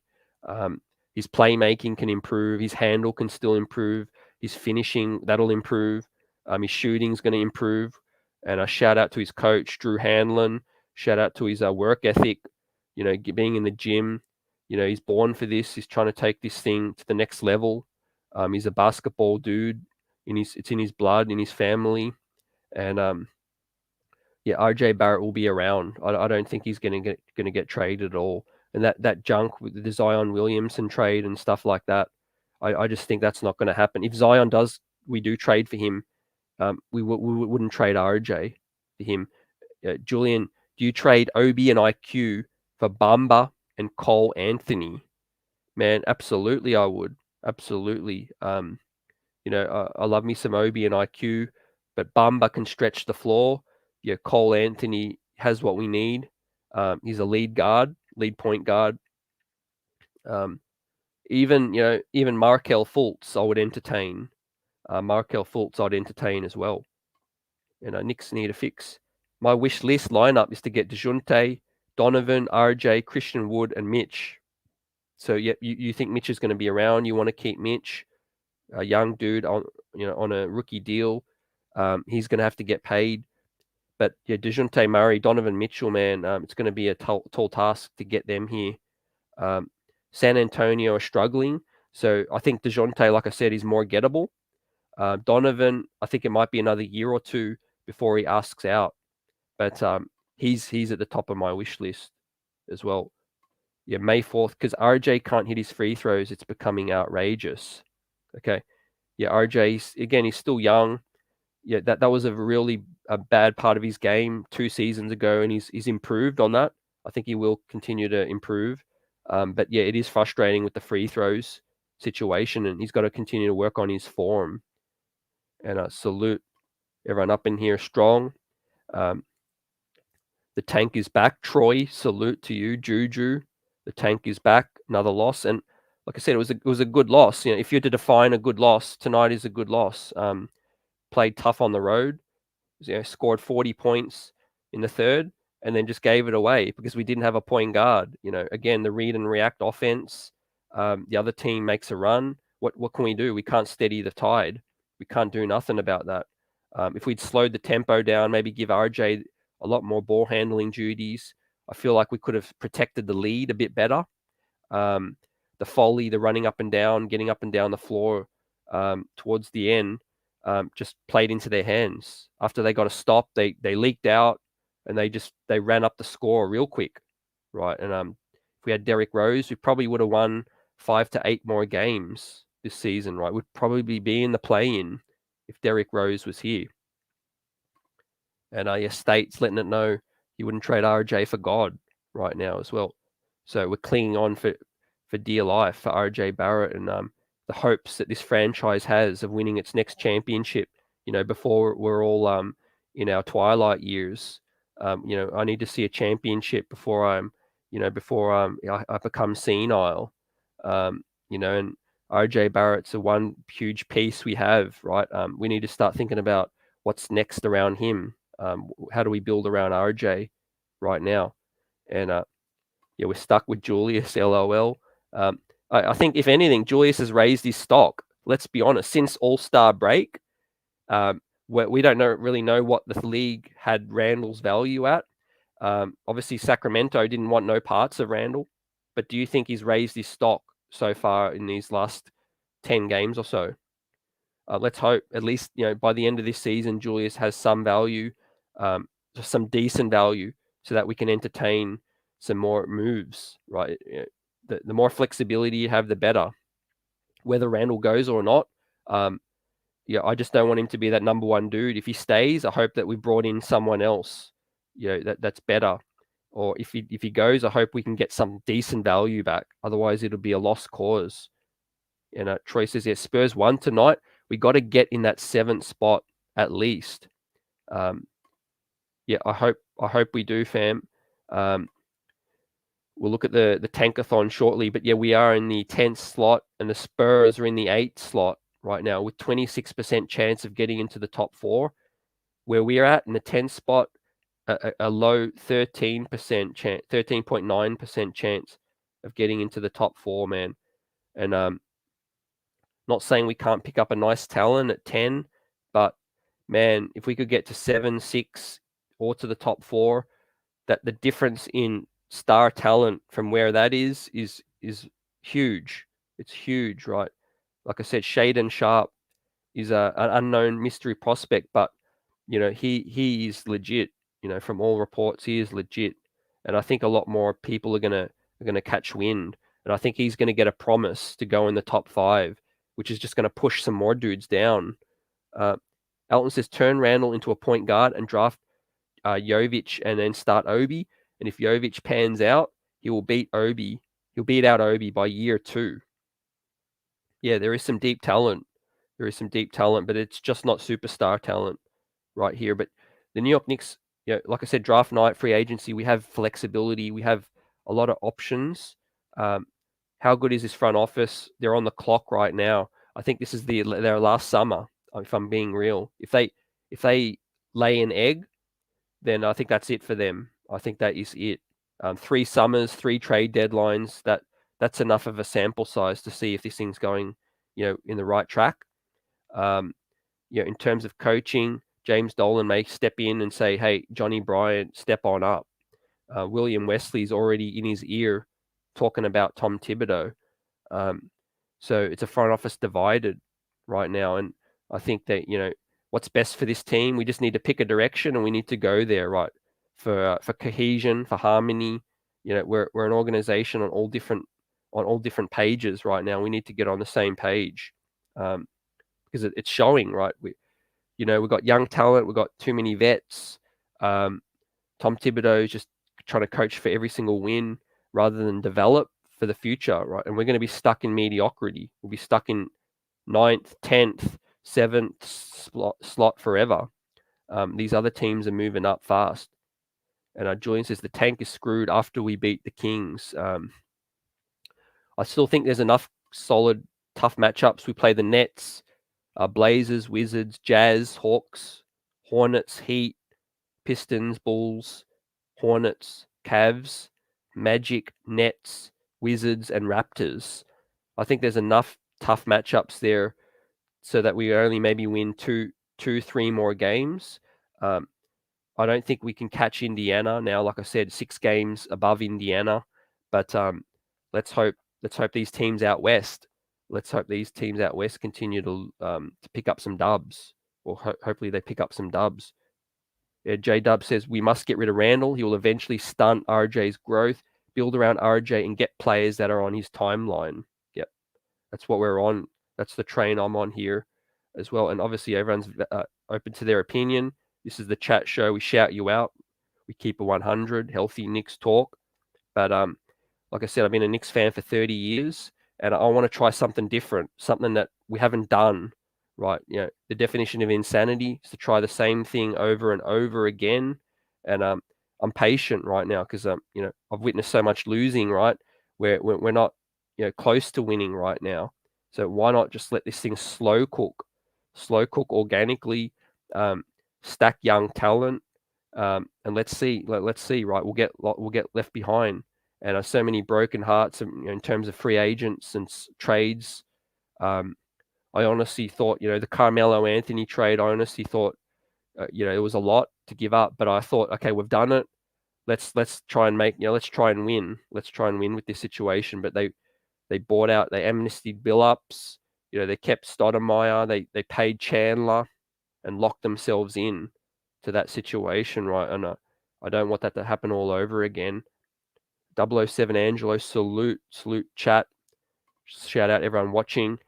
Troy, shake my head. If we would have lost those 3 games, we would have been almost top 5. Yeah, absolutely. We would have been, at least we would have been in 7, 8, 7, 6 at worst. Like you said, Sacramento, they're a dumpster fire. Dallas, we always play well against Dallas. Yeah, we're Dallas's kryptonite, right? I think RJ Barrett is the only player that Luka hasn't beaten yet at home. Yeah, let that sink in. I don't know for whatever reason that is, but yeah, we can handle Dallas anytime we want. Yeah, it is what it is. I've accepted those wins. Yeah, like I said, I read out the schedule, and I think there's a lot of tough games coming up. I'm not too worried about picking up too many more wins. But I hope that he just plays Sims more. I hope Taj sits. I hope Derrick Rose doesn't come back. He doesn't need to come back. I hope Nerlens Noel continues to stay strapped to the bench. I hope Quentin Grimes can come back this season and play 10 games or so. That'd be nice for his development. And then give Deuce McBride 20 or so minutes so he can decide whether or not he might be a point guard we could have. Because otherwise you just don't know if you're not playing them. And J Dub says players that I think we could get is Maturin or Johnny Davis. Yeah, I think that's probably the best case scenarios in that slot that we're headed towards. J Dub. Or like I said, you could package Cam Reddish, some other picks, some other young players, and then try and move up. See, the issue is last draft, the reason we couldn't move up very much is because we were so far back. We were in the 19th spot. We're in the 19th spot, and to get up to 13 or 12 to select, who we wanted in Duarte, Trey Mann, and that, it was just too far back. However, if we fall in the 10, 9, 8 spot, you could package more picks and Cam Reddish, Obi, some other pieces, and you could probably definitely try to get into that 7, 6, probably no higher than that, man. You have to give up maybe a lot, but yeah, your chances of moving up are better, basically, is what I'm saying. And May 4th, I'm all for Randle being gone. I'm just saying, we hear you. G Money, also, we got rejected in the paint many times and took unnecessary shots. Yeah, man. G Money, what frustrated me was Mitchell Robinson. He never goes up strong, right? How many times does Mitchell Robinson just get swatted or stripped, right? He brings the ball back down. When you're a center, hold the ball above your shoulders, right? Again, and plant your feet and go up strong. And Quickly's always getting blocked as well. Quickly has lack of length and lack of strength when he goes up, which is why he learnt that floater game. I think that's why he learnt the floater game so much. And our brother, salute. I know we've been lost through the game. It's such a bummer, but it's okay. Besides, we need to try to push back into the play in between 5 more games. That's why I predict 4-2 in the next 6. Focus this energy. Man, yeah, you certainly are one loyal fan, brother. I appreciate that. Salute to that. I just don't think we're gonna get that 10 spot, man. I feel like it's better to go the other direction, because the worst thing is we could fall to 11th, and fall short of the play-in, all for nothing, And I just feel like we don't have the players to win many more games, or the system right now anyway. So I think no matter what Tom Thibodeau does, keep playing Alec Burks starting point guard. I think that's not going to help us win any games. As long as Deuce can get 20 minutes off the bench, Quentin Grimes can come back. I'm just counting towards the end. I do want to see RJ. Obviously, I'm still invested in watching the games this season. I do want to see these players start to look great, for the future and shine. But I must admit, some of the bad habits and the turnovers, the offense, it's frustrating. It's frustrating. And Tay says you flip Randle for first-round picks to a contender and package those picks and our picks for a superstar, or Randle, either IQ Obi plus Reddish and 2 first and a first second for a superstar. Yeah, I think that's what they're going to consider, Tay. All options are on the table for us this season. It wouldn't surprise me if Julius stays, and it wouldn't surprise me if he got traded. I'm putting it at 50-50 right now. I know Leon Rose wants to hang on to Tom Thibodeau. Does James Dolan start to have a bit more input? Does William Wesley, Worldwide Wes, who accordingly has probably a lot more power, in this front office than people think? As well, William Wesley is a consultant, and Gerson Rosas as well. Let's not forget that dude brought in, right? There's a lot of chefs in the kitchen right now, man. Leon Rose has got to be sweating right now. And he's going to have to talk as well at the end of this season. The silence cannot continue. And at Bricks Nation, it's very irresponsible as a GM and president of the team to sign 3 players that are heavily injury prone in D Rose, Kemba, and Noel. Exclamation mark. Facts on that. Yeah, exactly right. They need to wear this failure from this season as well. If their aim was to make the playoffs and go deep, then it's a failure for signing these players, right? The Kemba and Noel situation were the worst of the two. Kemba was low risk as well. I would have taken the risk still, but I would not have relied on that. I would have had other point guard options. Like you said, Derrick Rose is aging as well, 33 years old. His game is predicated on getting to the paint and being healthy, staying healthy, and playing those kind of minutes ain't helping the cause. And like I said, Nerlens Noel, fool's gold, like you said, fool's gold to trust that he would stay healthy again after last season, when the trend of Nerlens' career has been, staying on the sidelines. And brother says, we need to focus through every single 6 games, and we need to focus and beat the Nets since the last game when Kyrie came legit by 50, including others for 4 games as well. So riding and dying with each game, brother. Kyrie, it'd be nice to beat Brooklyn, for that rivalry, but I don't see us doing that. I think, again, we'll crumble down the stretch. Lack of point guard. Again, we have dudes that can put the ball in the cup. We just don't have dudes that are smart, I feel like, on the court, right? I think the game's very mental, man. Every much is physical. We need smart players, man.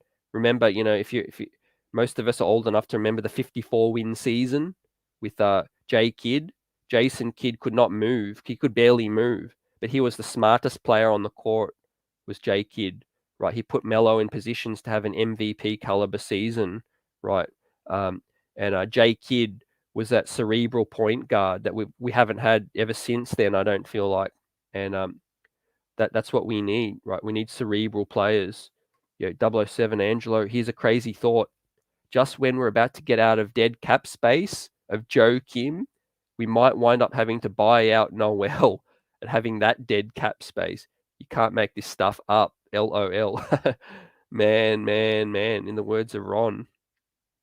Like I said, I'm a glass half full kind of dude. That's just how I am. But the salary cap's going to go up, ladies and gents. That's a positive. Nerlens Noel, I feel like we can get out of that contract. I think it's an expiring $9 million. We certainly want to get out of it this summer, so we're not dealt with that next season. But we probably may have to package a couple of assets to get out of that. No doubt, right? It's disappointing, but man, and Bricks Nation, watching Randle hurts my eyes. You got to go. 4 turnovers again tonight. Like I said, Julius's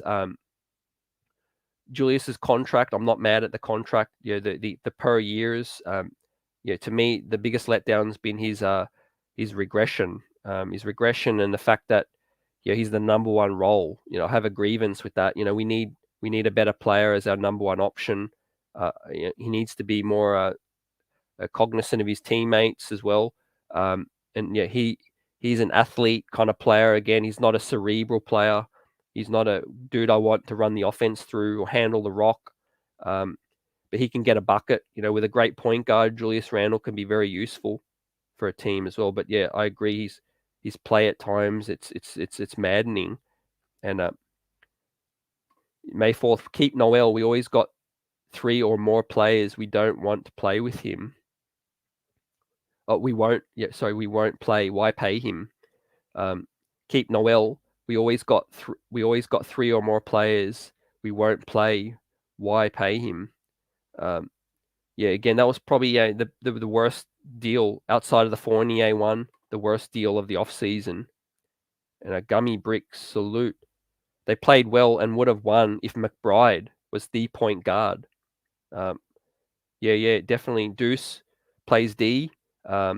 Deuce plays D, and yeah, that could have been a different look. That could have been tried. I mean, that's what these games are for at the end of this season, right? Experiment, try things that you haven't tried before, and just see. But unfortunately, Tom Thibodeau's still trying to play for that 10 spot. It's a situation. I understand the 3 wins got us back towards them thinking it's realistic, but tonight's loss, and I think if we lose to Brooklyn, just bring out the tanks, just bring them out. Let's look towards the future and trying to get the best possible talent we can to pair next to RJ Barrett. And May 4th says, a healthy Rose, we was 10 to 15, so I don't get all the hype about if he was healthy. Look, that's a good point as well. That's a good point. We were legit stinking up the joint early on, though. I feel like because of Kemba and Fournier playing together, that was a horrendous backcourt defensively. No length, no toughness. I mean, Reggie Bullock and Alfred Payton are tougher than those guys, and we suffered defensively big time. And they wasn't even putting the ball in the cup like they were supposed to with Kemba and Fournier as well. But I agree with Rose being put too much on him. He's not the savior of this thing either, right? There are nights he can take over, but we've got to be realistic. He's 33 years old. And our brother says, this is why we need to get in the play-in tournaments. If we need to go up in the draft, lottery simulator, and trade to get the better point guard this offseason. So I don't know what happened next.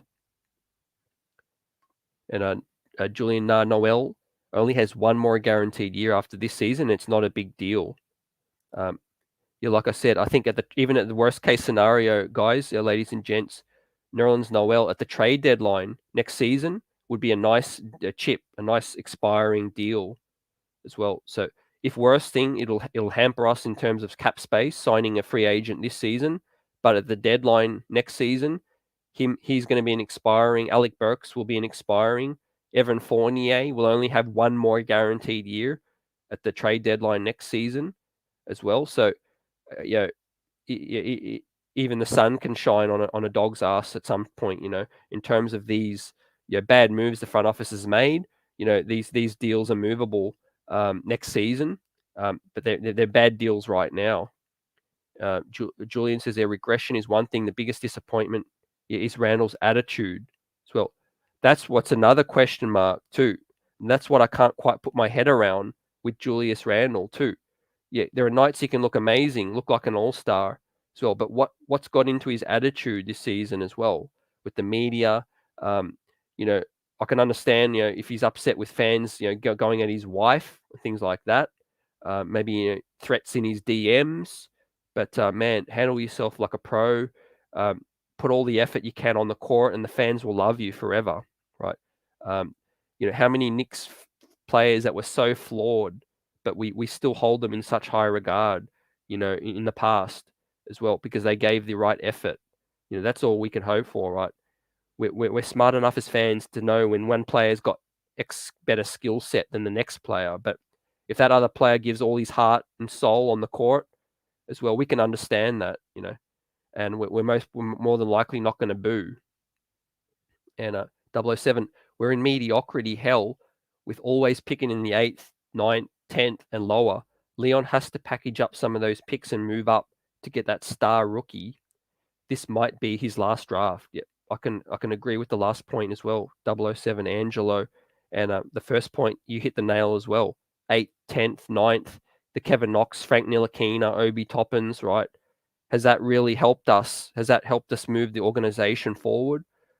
Nice players, with certain potential, not enough to move the needle forward. Not enough. Top 4, top 5 talent is what gets you that opportunity. And look at the Cleveland Cavaliers, getting generational talent. Evan Mobley, Darius Garland was a nice, lower pick that they hit on. But for the Knicks, like I said, we can't continue to pick those selections if we need star talent. And Troy says Randle is a losing player. You're not going to argue with that at all. The law of averages do say, throughout his career, on losing franchises, we gave Julius his flowers last season. He deserved that. He balled out last season. It was the story of the season. This season's just been back down to earth, and it's been a disappointment. JJ says Randle and RJ got to share the ball more often as well. Both have tunnel vision lately, and Randle's 11 for 27 tonight. And RJ also inefficient, and that's not going to get it done. Yep, absolutely right. You guys are spitting facts with this situation, right? We just got to be smart with it and build around. Give players, give winning players, shine. Basically, and I'll throw up these highlights just so we can, peep some of the plays from tonight. Still getting some of that lag. Apologies for that. Let me pull that off. What do you think of the Porter Jr. from Houston? Does he play point guard? Because he does. If he does, let's trade Randle to get them and get Kevin Porter Jr. and Christian Wood. Kevin Porter Jr. has a lot of talent, man. That scares me too, though, because his head's not in the right situation. But he does have talent. But he's not our point guard. He's not the point guard solution we need.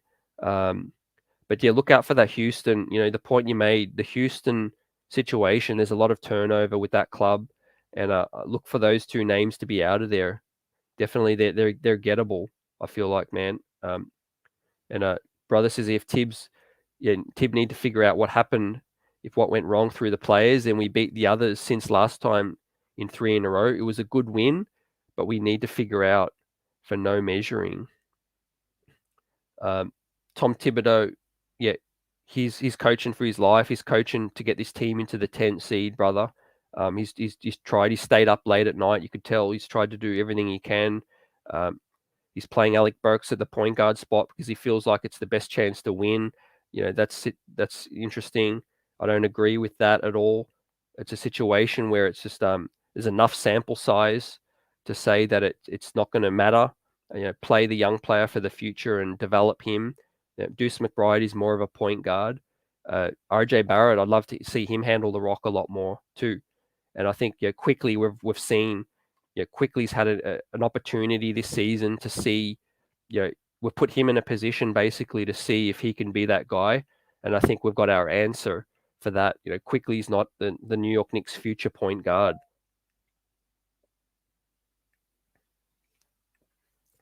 And that's what I'm asking us to do with other players, right?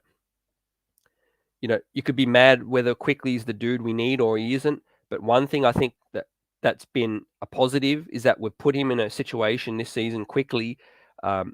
We've given him the minutes to determine how far away he is or whether he's that guy or not. And right now, he's not that guy. Plain and simply, he's not that guy right now. Emmanuel Quickly, I think we messed up his psyche a little bit in terms of taking away what he was last season. He just needs to come in, be that 6th man, 7th man, and score off the bench for this club, right? And then go from there. But also his tunnel vision and his handle are things that he can work on moving forward.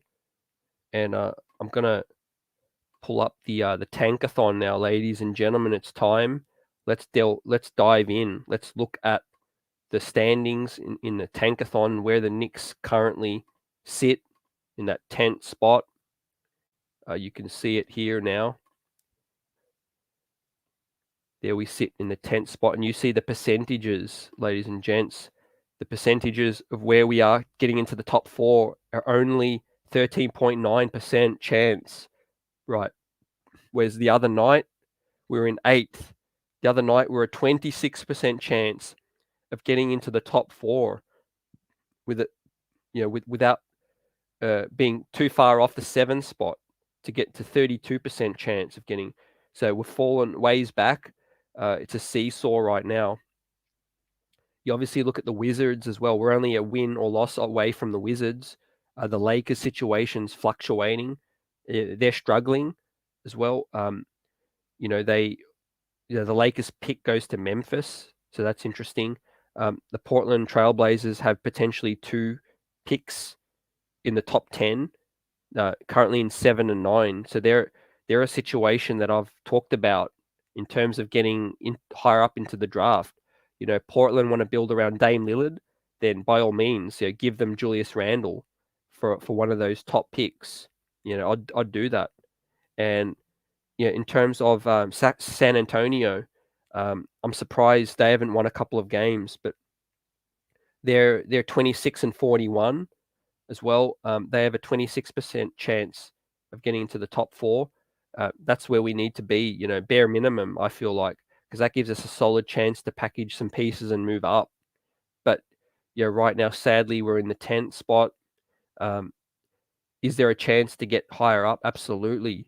So, we're only three wins and losses away from getting back into the 7th. Unfortunately, I see Portland continuing to lose. San Antonio, I've got to look at their schedule, but San Antonio is a situation where they're playing young players. They're probably hungry. So that is a real possibility, maybe of finishing in that 8th. 8th, I'm going to put as probably a best case scenario, 8th or 7th, the best case scenario. But you see the difference in the odds, guys, from 32% chance to 26 to 20, and then all the way down to 13% chance of where we're at right now in 10th. And like JJ says, being in 10th is no man's land right now. We're in no man's land in the Tankathon standings and not close enough for a play-in, even though I wasn't aiming for that. Definition of mediocrity as usual, not good. Yeah, absolutely, JJ. That's what's frustrating, right? You just wish the organization had that foresight. Like Tom Thibodeau is hired to coach. I understand a coach is wired to win games, right? He's not in the front office. He doesn't care. He's coaching for his job and his life and his career. But it's the organization that's running this thing, this company that needs to have the foresight to see when you're in mediocrity, that you're hurting yourself, you're in no man's land, right? We're in 10th. It's not good enough to pick a bona fide talent, and it's also, like you said, we're still 3-4 wins away from being in the play-in as well. So it's like I just don't know what we're doing, and obviously these wins came against Sacramento and they came against Dallas, which surprised us. I don't really know what more they could have done to lose those games. I mean, they still play Alec Burks at the point. If you play Deuce McBride, maybe your chances of winning even go up a bit more. So, I think it just started with earlier in the season, probably 30 games ago. I feel like it started as well. We should have been giving these guys more minutes, to plan for the future, and just as a show of how bad it is, our chances of moving up. We'll do some simulations. Again, no one really moved up from 6, 7, 8, 9, 10. Nobody moved up. Let's simulate again. No, Knicks stay the same.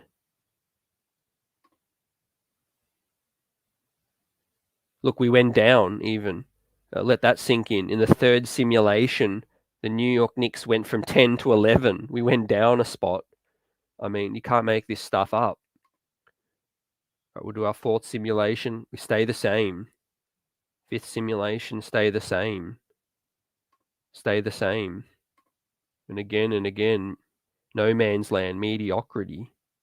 All right, maybe the ninth or 10th simulation, I got us into 4th, up 6 spots. So maybe we have a 1 in 10 chance, 1 in 9 chance of moving up, like the odds say, 13%. We're reset. But you guys get the picture, right? What those couple of wins did for our chances of getting into the top 6, 7, 5. We have a 13.9% chance now. And I'm more looking at who's behind us as well, because we pick up a couple of wins and they pick up more losses, and we could drop even further down, which would be disastrous if you ask me. Charlotte obviously on the cusp of the lottery. Atlanta, we're only 3 games away from Atlanta as well, and I know people are pushing for the play-in. I'm open to hearing, everyone's thoughts and arguments for each and everything, but I want to really, understand, because I can't understand what making the 10th spot really does for your future. I know what it does this season. I know what it does for the fan base. It gives you more competitive games. It extends the season a bit more. But what is the end goal? I ask, what is the end goal? Is it to win a championship? Try and build as much as you can. And I know the draft's no guarantee, right? I'm not here trying to say there's any guarantee that you're going to, win the lottery or move up, but your odds increase. Your odds increase. But at the end of the day, the Knicks have a tough schedule coming up. I don't see us winning too many more games. In terms of the games coming up, we'll go through them again. We play the Brooklyn Nets, the Blazers, the Wizards, Jazz, Hawks, Hornets, Heat, Pistons, Bulls, Hornets, Cavs, Magic, Nets, Wizards, and Raptors as well. So, look, we play the Pistons a couple times. We'll play the Pistons. There's obviously chances we could win either of the Wizards games, the Blazers game, maybe 3, 4, 5 more wins. I'm going to put it at if I have to make a selection. What do you guys think about that? In terms of wins, 3, 4, or 5 more wins for the rest of this season. I'm going to put it at. Obviously, the last couple of games of a season are very unpredictable. The Wizards, Raptors, Nets, like the Nets could be, solidified a spot. You don't know. I do see the Knicks probably trying to get a couple of feel-good wins at the Garden at the end. Or the players obviously trying to play hard and hustle for those last 4 games or so, like they normally do. You want to head into the break feeling good about your chances of winning some games, but I think, we all know where we're headed, right? There's not far to go. We know we're going to select probably from the 7, 8, 9, 10, 11, 12, 13 range, right? Unless we can get into that top 4 by moving up. And a wow factor salute, bro. The Knicks can win the games. It's all about holding on to the lead when they go ahead. Yeah, absolutely. Like we touched on earlier, wow, it's about the point guard situation as well. Our offense needs structure because, again, we can get hot throughout the games. We can have amazing stretches of shooting. These are NBA players at the end of the day, and we have talent. Where this team is really lacking is the point guard. I feel like our wing defense can get better. Our shooting can get better as well. And I'd like to see us get a stretch 5, in the summer, a stretch 5 that we can play 5 out offense. And May 4th, a rookie who hasn't played it all year shut down Brunson and Fox, both players most swore we need. Yeah, defense can win your games. Facts. Deuce McBride has that potential, tantalizing potential, man. And look, Jalen Brunson, he's no superstar for sure. De'Aaron Fox either. He's a bit overrated for me right now, De'Aaron Fox. Is he a huge upgrade? Absolutely, he's a huge upgrade. But Deuce McBride, he has the potential. We just need to see in the next couple of years what he can be. For me, I'm not going to use any part of this season to evaluate Deuce too much because we just haven't seen enough consistency or enough of a sample size for Deuce to play regular minutes. He's looked amazing in the G League as well, which is great to see. Great to see him put up those kind of assist numbers and points in the G League. I hope in the next 15 games that the things that I'm going to be watching for is the Deuce, the Sims. Hopefully, Obi can come back and get some minutes and quickly, continue to play. Quickly, I still feel can be around for his rookie contract, and then let's see what he can become. But in terms of the trades, some of these young dudes may be packaged. I feel like they may be packaged, but Tom Thibodeau loves him some Deuce, and if Tom's here, I think Deuce will stick around. And May 4th, give us a couple more off seasons, and I promise we will be a problem. So keeping that optimism, I can appreciate that, respect that as well. As fans, I'm also a glass half full kind of guy. I'm just a bit cautious about the previous decisions being made. Drafting is the thing I'm looking forward to the most, right? The youth of this team and the talent. And Knicks need a fix. I'm ready for the off season. That's when I'll be hyped. Facts. Are you hyped for March Madness, ladies and gents, everyone? Let me know. March Madness and looking at these prospects, and then obviously having one eye on them and one eye on these games, for this season. But there's a lot to look forward to in terms of talent in this draft. Like I said, it's deep. It's deep in starting players, contributors, and March Madness ain't even over yet. So there'll be some rises. There'll be some rises and players that show out in the combine. The Knicks need to get down and dirty, scout, all of that. Leave no stone unturned. In terms of getting young talent. But like I said, more question marks than answers. Is Tom Thibodeau going to be at the helm? Is Leon Rose, is he afforded more leeway by Dolan? William Wesley, does he butt in and make more of an impact with his boy Johnny Bryant, Kenny Payne here? Man, this front office, something's got to give. The Gerson Rosa signing, that where there's smoke, there's fire. Let's see. I don't see a front office continue to work together with that many people. Scott Perry up in here. I went through all the names, right? It's like no other franchise in the NBA right now. There's too many people with a voice, and Leon Rose is an inexperienced president, executive, right? I need to see more from him. I need to see more from him. He has one more season, off season. If he can't fix this thing, he's out. He should be out of here, in my opinion. And I salute Juan. With this front office, I rather not hope we are in basketball Siberia right now. My fear is Juan as well, that young teams like Detroit, Cleveland and that, they're already building their next dynasty, right? So even when the KDs and the Giannis's and all those, that challenge is passed, the next challenge is going to be ahead of us as well. That's my biggest worry. And try to develop and build through the draft sooner than later, right? To fit around the young timeline of RJ Barrett.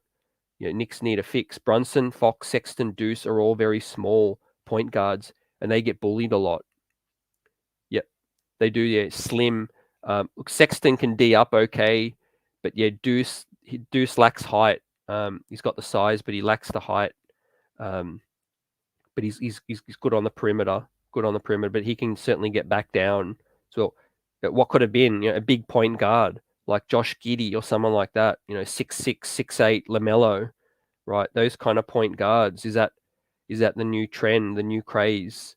I honestly thought De'Aaron Fox would be better than what he was coming out now. I thought he would have taken over, given his speed, his athleticism and all that. But he needs a new home. I think he needs a new home.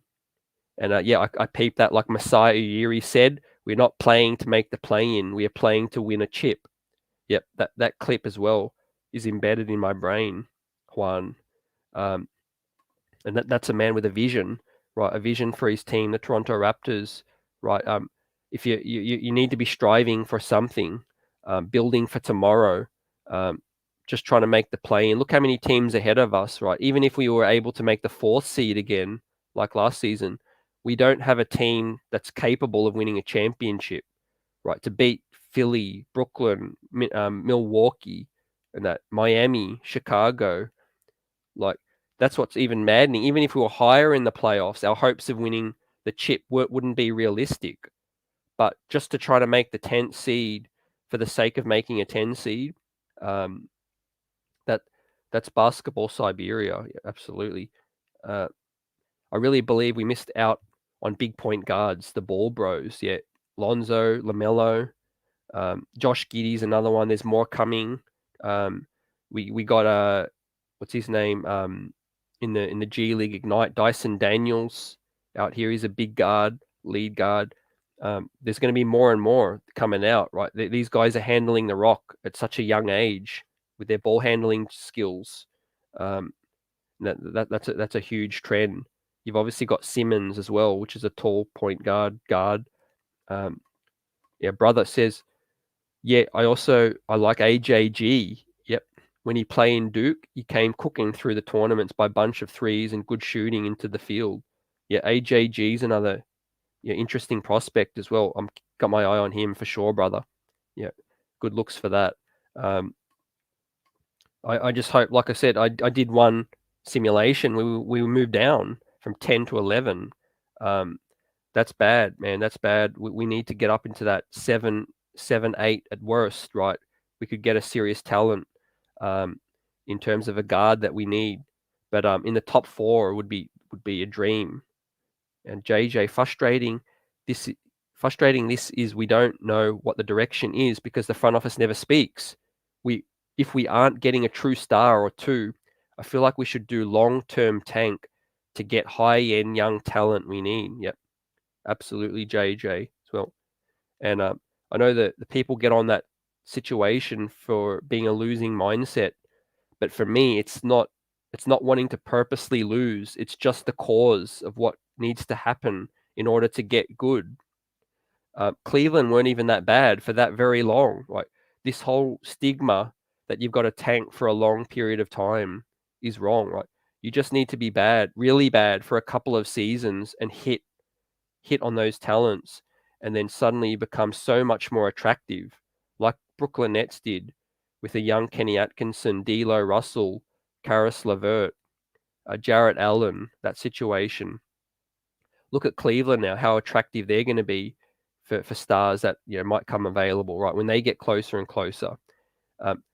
We always talk about the New York Knicks and the New York market not being as attractive as it should. It's really about the product. If the Knicks had young studs, up and coming, enticing prospects, people would be flocking to come here. I guarantee it. It's just because of the product on the court right now. And once it gets to where it needs to be, if we lost for a few seasons and got some quality young talent, it'd be on. And people would be coming, checking in with the Knicks to try to come here. And Knicks need a fix. Yeah, we need the lengthy 6'6" point guard with the 7-foot wingspan. That's super athletic. That's where the game's going, right? And a stretch big man. I thought we had a difference maker in a young Kristaps Porzingis. The way he could stretch the floor, but man, the game's changed even more in those 5 years. That big men are shooting all over the place now, right? It's a thing. You need a big man that's going to be able to shoot. And Juan says lack of athleticism and point guard has been our problem for years on this team, right? Years. Yeah, absolutely. Lack of size at the small forward, shooting guard, and point guard spot as well, right? And I'm all for a team having an identity, at least, even if it's just defense first identity. We had that last season. We don't have an identity at all right now, which is sad. And JJ, we have some solid young talent, but I don't see any franchise changing type young player here. I'm ready to embrace the long-term hardcore tank we need. Yeah, I'm still very hopeful on this draft too. I feel like there's going to be some sleepers, and it's one step at a time, I guess. The next draft could be even better, obviously, but right now we just need to take this draft and handle it the best way we can, and that's get the best talent next to RJ, the best fit available, and then we go from there as well. But the Obi thing, again, like we can't make mistakes like that in terms of picking. Not saying Obi's a mistake in talent, but picking a player that's not going to be able to slot in straight away and play. Like this, the front office needs to be on the same page, right? You draft a player, you trade a player, they need to play. They need to play heavy minutes, right? We're a team in basketball no man's land, and we waste an 8th overall pick on a player that does not even play more than 11 minutes. What kind of functioning organization does that kind of thing, right? Invests heavily in an asset like that for a player that is playing off the bench, right? We need to draft players that can come in and start at least right now. And Wow says, yeah, winning at home should be a main target. We had a nice home record last season. This season, it's been pathetic. We've been winning better on the road, which says something. Yeah, Knicks need a fix. If Tibbs is going to be here next season, what's the point of the draft when Tibbs don't play the young talent? That's why we need to do a blockbuster trade for stars as well. That's the thinking we've had for quite a while. And whilst I'm never going to be against bringing in a star, it's got to be the right situation, the right star, the right deal. Like you say, where's the draft? It's okay to be patient with that, I feel like. But yeah, if you're right in terms of Tibbs being here, that's where it starts at the top and it goes all the way down. The front office is the one that needs to pick the direction, and then they should pick a coach that matches that direction. A coaching staff that matches that direction, and all be in sync right now. If their aim is to back Tom Thibodeau and go all in on like you said, on these trades and that, then it needs to be clear that they're going that route. They need to trade all the picks. They need to do that. But that could end up in a colossal failure, and then their jobs will be at stake. They'll all be fired if that doesn't work out. So yeah, it's a situation where this front office is seriously up against it. I think, and the clock is ticking on them. B. Willis, salute. That should be our plan, but there's fans that want to win now and not sacrifice as well. Yeah, you hit that S word, that we haven't mentioned tonight. Salute, sacrifice. As fans, this stigma that tanking fans want to see us lose all the time. No, it's a sacrifice. It's understanding a cause that has to happen in order for us to be able to get better players. And that is exactly what it is. It's a sacrifice. But to me, it brings you a certain pleasure to watch a basketball game when your young players are playing and you see certain things throughout the game. You see them do things great. You see them grow and develop. Even in a loss, that can be rewarding as a fan as well to watch those things. You hate to watch losses, but you can also appreciate certain things in a game when you see young players grow as well. And that is a part of the sacrifice, right? It's been 30 plus years since we've even been to the to the finals, or close to 30 years since we've been to the NBA finals and being consistently winning, right? And something's got to give, right? We've got to change our approach. I feel like we've got to pick a direction. And I agree, a Shaedon Sharpe type talent could be a steal if you're patient with him. We need a player that can get his shot off at any time. Yeah, that's what's so tantalizing about that one as well. Shaedon Sharpe is gettable in the 5, 6, 7, 8 realm possibly, and we have the intel supposedly with Kentucky, but like you said, a prospect that's just a cut above the other players, right? Just a cut above, that talent in terms of creating a shot, a difference maker like Morant was on the floor tonight that can just carry the team. And that's something that RJ Barrett is becoming. We could see his confidence, he's driving to the cup, his ball handling and shooting improving. But a Shaedon Sharpe type talent, he's a sort of a DeMar DeRozan type guy in terms of shot creation, right, at any time. And you need to put yourself in positions to be able to get those guys. Brother says you have a point, but we literally have tough schedule through every single game. Wow factor. Yeah, we certainly do. We certainly do. I agree. But anything is possible when you have a home crowd with you. But players just need to realize that when playing. And no length. We get beat in the paint all game. In the fourth quarter, we're too tired to defend. Yeah. And that's what's been another most disappointing thing, guys, about this season is our defense has regressed so early in the season. And I'm so surprised they couldn't see that bringing in Kemba Walker and Evan Fournier, wouldn't regress our defense. When you got Kemba Walker and Evan Fournier that have been in the league 8, 9, 10 years, we already know who they are. And we should have been prepared for our defense taking a significant hit. But they continued to play those guys early in the season. And that's where we ultimately end up now, with this situation, right? In the front office, they're amateurs, in my opinion. They're learning on the fly. Leon Rose, these guys, the experienced guys, need to have their voice heard a bit more. Scott Perry has been around a bit longer, and no surprise they brought in Gerson Rosas because he's another experienced dude, that can watch and see what's happening, right? But it's a damn shame, that James Dolan has to keep hiring different people and different names because the first person he hired can't do their job properly, you know. Knicks need to fix. New Yorkers are very impatient and will never be able to rebuild the right way. That's why I believe you have to pull off what we need, what the Nets did as well.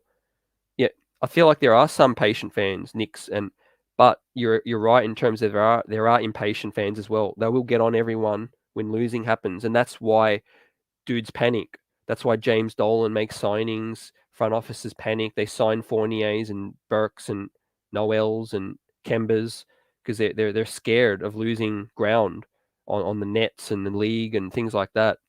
Whereas I think the other way, I think you've just got to be patient, lose organically lose for a couple of seasons, and then when your young players start to look real good, that's when you become a real sexy name, a sexy prospect that people start to look at and say, "Hey, that team's about to pop up soon." As well, but yeah, it's a damn shame that we haven't been able to be patient enough, for a long time. Yeah, JJ, I'd be careful trading the 23 picks. Having 2 first rounders in a draft that looks to be as talented as next year can be potentially game changing for us as well. You're right, and man, maybe that's why the front office is one of the things they have their eye on, in the future, JJ, in terms of Walt Perrin and our great draft scouts that are doing work overtime. That they could be telling the front office already the type of prospects, or they would already know the prospects that are good that season, how good the draft class is. Absolutely, second round picks we have up the wazoo, and a lot of talent, a deep draft as well, with potentially high school talent, coming through. So with Tom Thibodeau here, is he still going to be here? Who knows? Let me know what you guys think. What do you put that at? Right, because the draft and then Tom Thibodeau, they just don't see eye to eye. Right, he wants all the vets he can get his hands on. And Nick says, and look what Philly is going to do in the offseason and bring in Beal to make a big three. And that's the league now. And the Knicks have to do it. But I want a different coach. Okay. Yep. You want a different coach. Who do you want up in here, Knicks? The Beal thing's interesting. Yeah, I heard that. Certainly. Those rumors are going to continue, right? Washington, Bradley Beal has to get his way out sooner than later.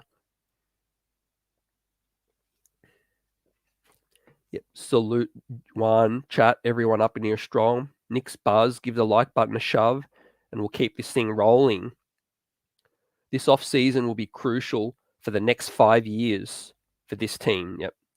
Couldn't have said that better myself, man. Absolutely right. We need to be playing chess, not checkers. In terms of looking ahead, right? Good organizations, good companies, and that they plan ahead, right? You can't be paycheck to paycheck. Taking game by game, trying to make play-ins and stuff. It's what's your plan? What's your long-term plan and vision for this team, right? And that's why, like I always wanted to give Leon Rose and these guys their time and give them a chance, but it's got to be questioned why a role was given to inexperienced people again. We're given Phil Jackson, an inexperienced president. That didn't work out. And what did we do? We signed another inexperienced president, right? We talked about it with Chris Herring last night, on a great stream. The Knicks have only had 2 real basketball men in Pat Riley and Donnie Walsh. And those 2 guys brought us some kind of winning. But at the end of the day, everyone else since hasn't really been, they've just been a sexy name that James Dolan wanted to bring up in here, right? And that hasn't helped the situation, right? We need basketball dudes up in here to make decisions, and the Knicks haven't been the same ever since Pat Riley left, right? And look what he's doing with Miami, right? So, what's our plan at the end of the day? Is our plan just to sell tickets, sell seats, be the team's, the league's richest franchise and not win? or are we really going to pull all the strings to try and win? And B says, yeah, we can't even hope with these coaches because they all want to win now and not coach our kids up to be better players as well. And that leads me to Johnny Bryant. He was brought up in here. He wasn't Tibbs's guy. So someone in the front office is divided in terms of hiring Tibbs's guys and hiring Kenny Payne and Johnny Bryant, which was World Wide West. So Johnny Bryant supposedly up in here coaching up young players. He's very close to Donovan Mitchell, close to Lillard, close to dudes around the league. But yeah, like you said, man, we were supposed to be developing kids better, and I think that hasn't happened too much this season. If Utah keeps losing and Quinn Snyder gets fired, I'd pick him up just because we'd have an even better shot at Donovan Mitchell, and Johnny Bryant would create the Utah Knicks. Oh man, you hit with that one. That's heavy. I don't see Utah ever letting Quinn Snyder go, man. He's gonna probably stay for a long time. But if, like you said, if Quinn gets sick of that situation, if he wants out, then yeah, man, any team in the NBA would be trying to get Quinn Snyder up in here. He's one of the best coaches around. And Will, salute. Only competent top exec we have hired since Dave Checketts was Donnie Walsh, spitting facts with that a basketball mind through and through. Donnie Walsh has been able to build good situations wherever he's been. He obviously inherited a huge mess when he came to the Knicks. He inherited junk. He had to offload deals, Zebo, shed contracts for LBJ. Dolan jumped in. Donnie Walsh, he wanted to stay pat. Obviously, he was forced his hand with the Melo trade. Who knows what would happen if that thing had slow cooked as well. That's another what if, man. Another what if for this in this chapter of this organization. And Brother says it's true. They need to figure this out and fix the right way. Besides, we have no Obi Cam Grimes and no other hope. B says, yeah, we're losing our fans because of the coach. I never heard the Garden sound like this. So, yeah, losing last season. And, and for all the people think it's personal, like I said, it's not with Julius, with Tibbs and that. It's just as fans, when we're seeing this organization, seeing their decisions go against what we want to see, right? What we want to see, counterproductive to the long-term future, right? They're all in right now. And I said this, to bring in Tom Thibodeau would have been great if you had a win now roster, right? Win now, ready to compete. We were anything but ready to compete right now. And look, maybe their decision-making was to bring in Tom Thibodeau to set the table, bring in a culture, a strong defensive foundation, and then he sails off into the sunset. Who knows? Who knows what their strategy was behind that? And Greenhouse, salute. Yeah, we touched on Fultz earlier. Watch Perry go after Markelle. I've been speaking on that with Perry's ties to Orlando. Perry has obviously spent time with Fournier in Orlando, went after Fournier. Mario Hezonja. He brought Mario Hezonja up in here. Does he want to bring Mo Bamba? Maybe Markelle Fultz? Let's see. But what I've been saying, Greenhouse, is that it don't even matter what Perry wants sometimes as well. Is that sometimes he's just the guinea pig. He has to do whatever Leon says. There's talk that Perry doesn't have all that much voice in the war room. So that's interesting whether Perry goes as well, whether he ends up on another team. And like Will says, it's very possible. And injured, undesired, and in Orlando, that's his type. Oh man, yeah, you hit with that. And yeah, it's frustrating, but we need to keep trying, keep pushing back. This is how we fight to fix the players.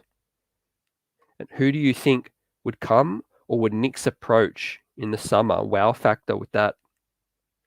So, man, this could go so many different ways. But who do I think would come, or would the Knicks approach? I'm going to keep it realistic based on what I think. And I think, look, top of the list would be Jalen Brunson. They're definitely going to have a convo. Yeah, whether it happens or it doesn't, they're definitely going to explore that option. It's realistic. The Jalen Brunson thing with Dallas and how that ends up. I also feel like the door hasn't shut on Damian Lillard. Quite possibly, Johnny Bryant's here, so the door is still going to be ajar anytime Johnny Bryant is here for Damian Lillard as well. And if the Knicks get desperate, this always happens when a front office and a coach get desperate. They want to pull off the win now move, the sexy move. Let's put this season to bed. We signed Damian Lillard, and we have a sexy name now. So I wouldn't rule that move out either. In terms of other deals, I think Cat will stay in Minnesota. Maybe Mitchell Robinson may be out of here. I think Mo Bamba could be realistic. Christian Wood, Mo Bamba. But yeah, man, it's an ongoing conversation, and we'll keep throwing names out there as we get closer to the summer and the draft. Absolutely, great question, Will. I wonder what Tibbs would have done with a Durant coming back from injury. Probably play him 45 minutes until his career ends. Facts, Will. Yeah, and credit to KD. I must admit, I had doubts whether he would look the same coming back off this Achilles, man, but he's just looked, he hasn't lost a step, which is amazing, his age and what he's been able to do, man. He's still the best player in the game right now. And Tay says it's funny because Tibbs was accredited to the growth of Rose, Gibson, and Noah, but I think at 67 now, he's just getting senile and can't see the forest from the trees. 2 words, Alec Burks as well. Yeah, I think parts of the season are to blame for Tom Thibodeau. Absolutely, they lie at his feet. But also, at least 50% lies elsewhere as well. Tom Thibodeau is frustrating and maddening as well with his strategy and his offense, lack of offense. But I'm also able to see that some players were brought in that Tom Thibodeau didn't want. They didn't fit what he wanted to do. Kemba Walker, Evan Fournier. He wanted Reggie Bullock back to keep that defensive identity. And in terms of, some of the young players, he didn't want the Knicks to draft 4 players last season. He didn't want the Knicks to trade for Cam Reddish. He threw subliminals out there. He's like, we got so many dudes already. We got young players. How am I going to fit him in? And he hasn't been able to fit Cam Reddish in much either as well. So I think Tom Thibodeau is just, his methods are counterproductive to what we want to see. But in his mind, he's doing everything he can to try and win with what he's got. But it's maddening because it's counterproductive to where we want to see this rotation and this team go. You touched on his age, 67. He's a very much win now guy, and we just didn't have the roster to even compete this season. I feel after last season it was a bit of fool's gold, and I think Tom Thibodeau was brought in here to try and win a few years and try to lure a key free agent, and I think that boat sailed with Tom Thibodeau here. We're seeing so many dudes now in the NBA stay with their teams. Like at the start of this season, I could have swore that Karl Anthony Towns would be a trade, almost a trade away at the deadline or at the summer. Now it looks like Karl Anthony Towns may stay, with the emergence of Ant Edwards. Damian Lillard, I could have swore he was going to get out of Portland. Looks like he's going to stay. I mean, like State said, we're pie in the sky with Donovan Mitchell now. How long are we going to hold our hopes onto the next guy wanting to come, right, before we just take matters into our own hands and find our own star through the draft? Claim them before they've even played an NBA game yet, versus trying to hope that somebody else wants to come up in here, and that's just tough. And you mentioned the Tibbs thing too.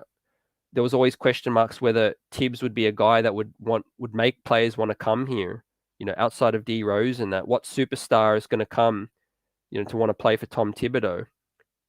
If we had a young Kenny Atkinson or Mike Miller or someone else coaching, even Johnny Bryant, the chances of a star coming here will probably increase, I think, over that.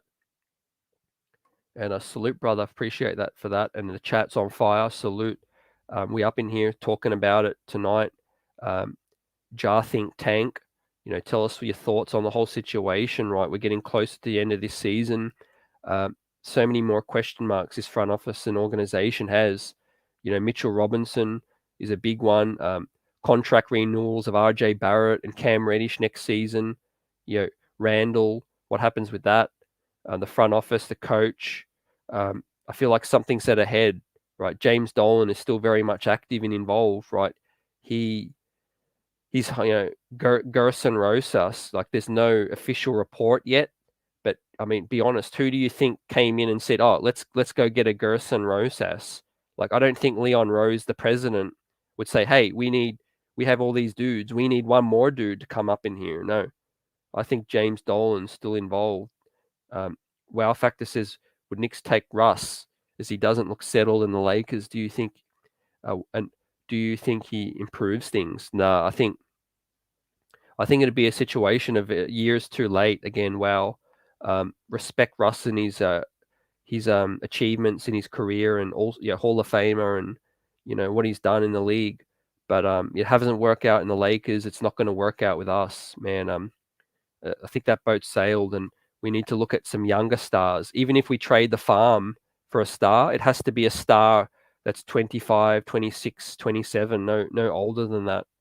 Because to do all that again, to give up all our assets all over again, just to bring in an aged star as well, that's just going to cripple us all over again.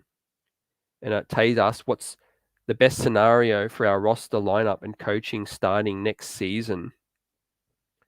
Putting me on the spot, and great question, Tate. I think the best case scenario for our roster lineup, obviously, moves to be made, but the point guard spot, whether it's Brunson or some other young studs, maybe a Jaden Ivey, and RJ Barrett, Cam Reddish. If Julius is traded or he's not, then Obi Toppin, and then a stretch 5. I want to see stretch 5 up in here. I just see the writing on the wall with Mitchell Robinson, and I think he's going to go for the biggest deal, right? He's unfairly, or he feels he's been unfairly compensated for his 4 years in the league. He blames his agent, obviously. He's many agents, but the first agent that signed that deal for him. And I feel like Mitch isn't happy with his role on the team. You don't have to be smart to understand, with seeing his social media posts and all of that Mitchell Robinson's going to take the best deal available to him. So I sincerely think Mitch is going to be out of here. I hope it's a sign and trade, so that we don't miss out. So yeah, it'd either be a quality starting point guard, or maybe Jaden Ivey as the draft pick, or another young, excellent guard, RJ, Cam Reddish, Randle or Obi, and then a starting quality stretch 5 up in here as well. But there's a lot more options that'll become available. Obviously, the Obi and Julius thing is probably the most difficult thing to predict, because it's obviously going to be most likely Julius is still here, but there's a big chance he is moved. There's also a big chance Obi Toppin is moved as well, in a trade. So give me yours, and what do you think is the best case scenario? That's literally problem with Take Westbrook, besides he bunch of money and was thinking he need to return back to the Wizards. Nick says, I couldn't imagine Westbrook and Randle in MSG building a huge brick house. Oh man, it's sad to see a player that's had a quality career, right, fizzle out like that, man. But I ain't mad, right? Russ never came to the Knicks. He entertained us a bit. He flirted with us, but we've seen it with Carmelo Anthony come towards the end of his career. We've seen that with Patrick Ewing come to the end of his career.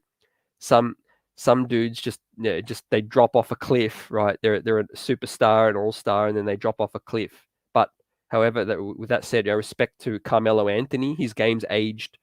Carmelo Anthony's game has aged a lot better, I think, than Russell Westbrook. And I had a feeling, because Russ's game is predicated on athleticism, and Russ's game's getting up and down, and he was never the best shooter to begin with. And Will says, Gerson is like that fixer guy that Marcellus Wallace sent in to clean up John Travolta and Samuel L. Jackson's bloody car in Pulp Fiction. Hit the nail on that, Will. Facts. Gerson is that dude, that outsider that's just going to come in and call it like he sees it, an experienced exec that says that dude's on some BS, that dude's on some BS. Dolan, fix this, fix that. Again, it's another dude that's here to try and save his ass and save things. And but the most important thing is, like I said, he's an outsider. He ain't got a bias towards Tibbs. He hasn't got a bias towards Leon, Perry, whatever. Fingers crossed, we hope that if James Dolan's ponied up a heap of money for Rosas, at least the best thing you can get out of it is that Rosas will come in, he'll evaluate and he'll call it like he sees it. And like you said, he'll clean up this bloody mess. And wow, to brother says, I was thinking about experience to help the young players as he doesn't seem to be happy there, but I know what you mean. And Marvin, salute.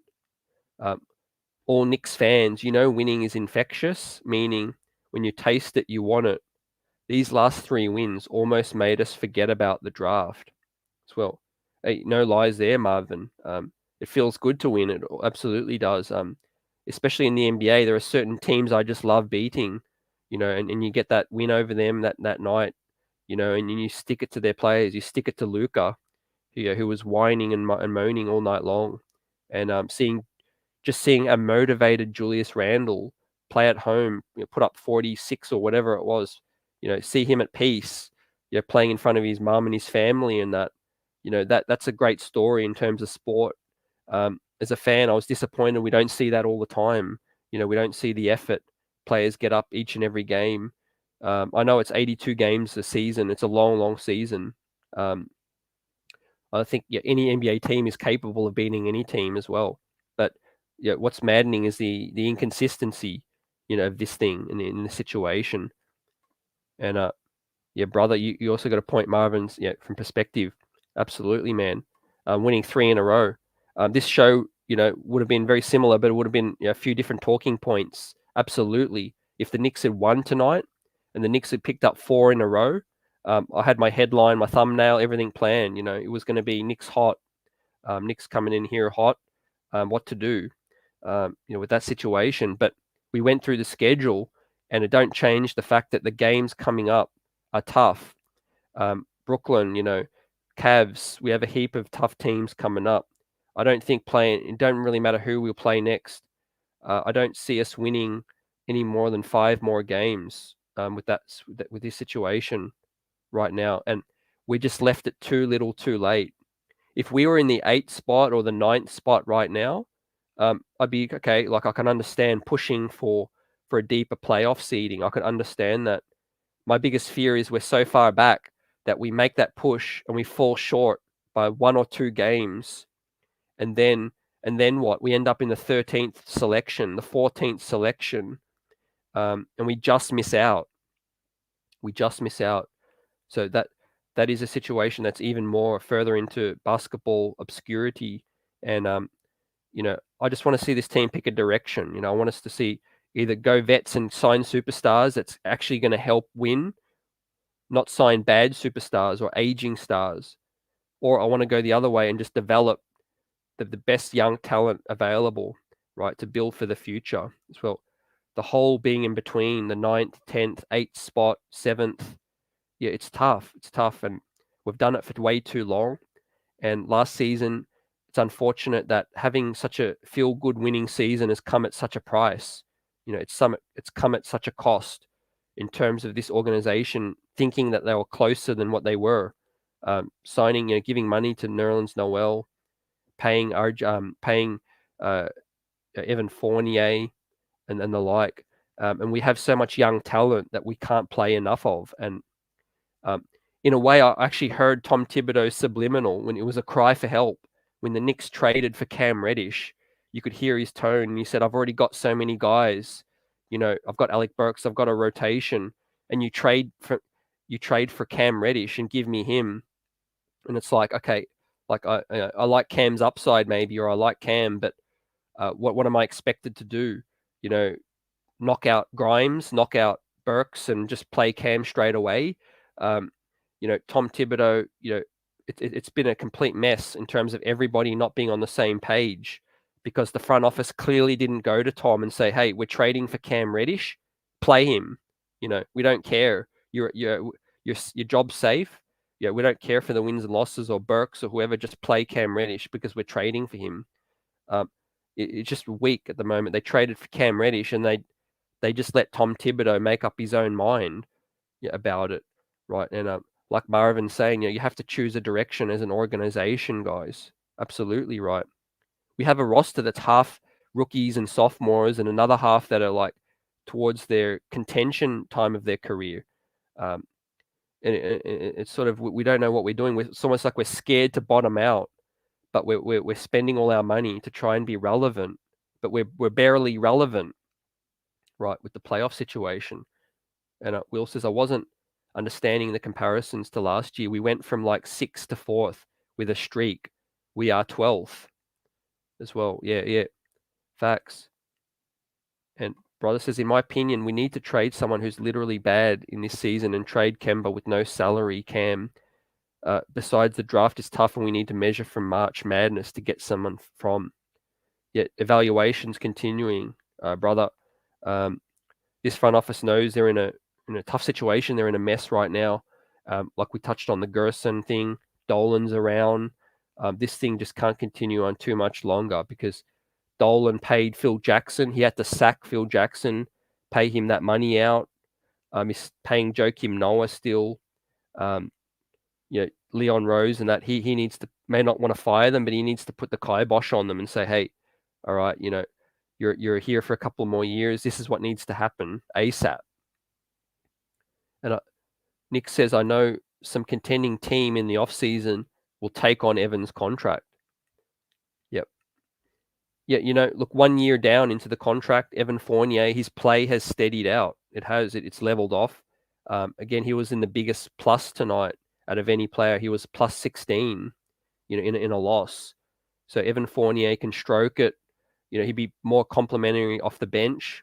His defense isn't great, but he ain't some liability for a team for sure. That's absolutely facts. A contending team could do with him, but I'm worried about a trade in terms of what we would have to give up or take back for a team to want to take Evan. I think it'd be worth keeping Evan one more year, like I said, and have that third year looming as an expiring 19 mil. Could be nice in a blockbuster trade, to make salaries work. That 19 mil could be real nice to make that work. And Will says, facts. It's a clear disconnect between coach and front office.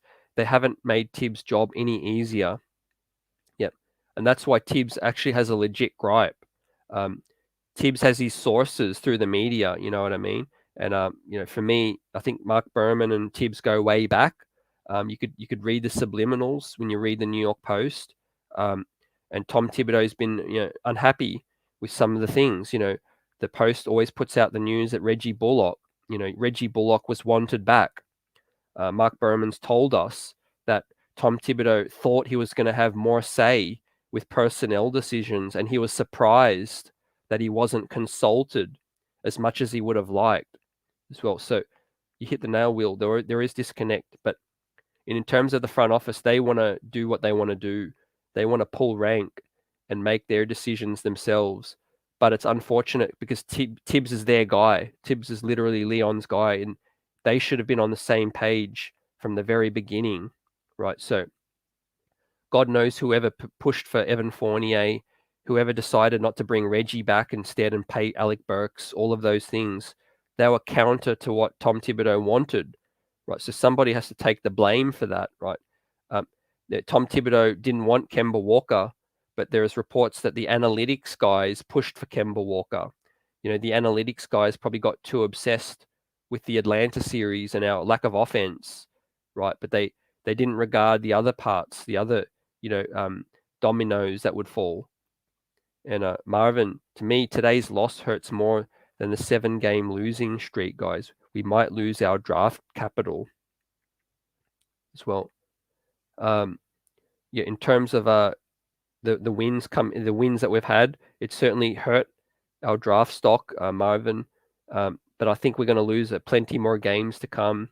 I just think we've left it a bit too late in terms of trying to get a even higher pick. Playing some of these guys like Sims and Deuce and Randle less minutes may have helped us get up to the 7th spot. But let's keep our eye on the tankathon. It's gonna be the biggest story towards the rest of this season. I think we're too far out for the play-in. Crazy things would happen, but I think there's just too much to catch up to make that 10th seed. And I think this team's destined for for missing the play-in and the lottery. And Knicks need a fix. I know we all want RJ and Cam to stay, but what if we trade them to New Orleans to team up with Zion, and we'll receive Ingram and JV? What do you think? RJ and Cam to get Zion and to team up with Zion to get Ingram and JV. Look, I love Ingram up in here, Knicks, but RJ Barrett, no, he's off limits in a trade for that. Plus, I think Zion is so disgruntled; he doesn't want to stay in New Orleans.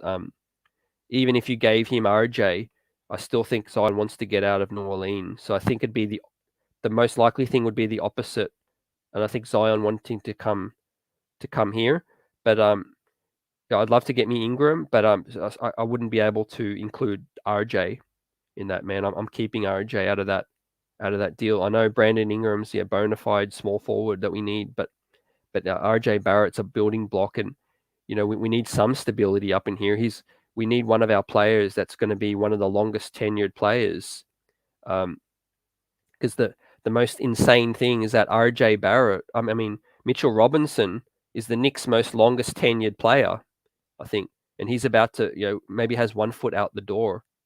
So that's crazy. And Tase's best case scenario is a full youth movement or RJ and a superstar to build around that. Address the point guard spot, replace Mitch if he's gone, and bring back the cheerleader Theo. So hey, I like that, Tate. That's not a bad summary. Exactly, you summarized it in a concise way.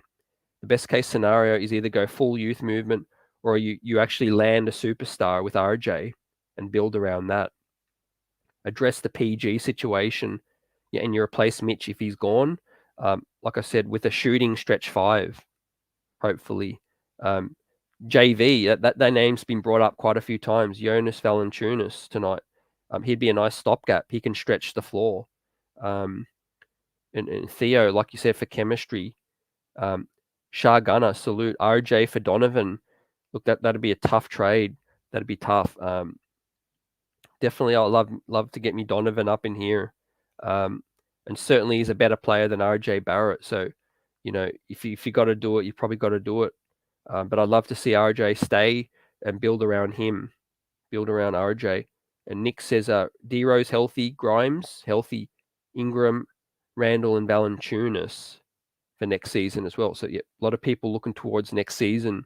I like that you got Grimes in there healthy. Grimes is definitely a piece for the future.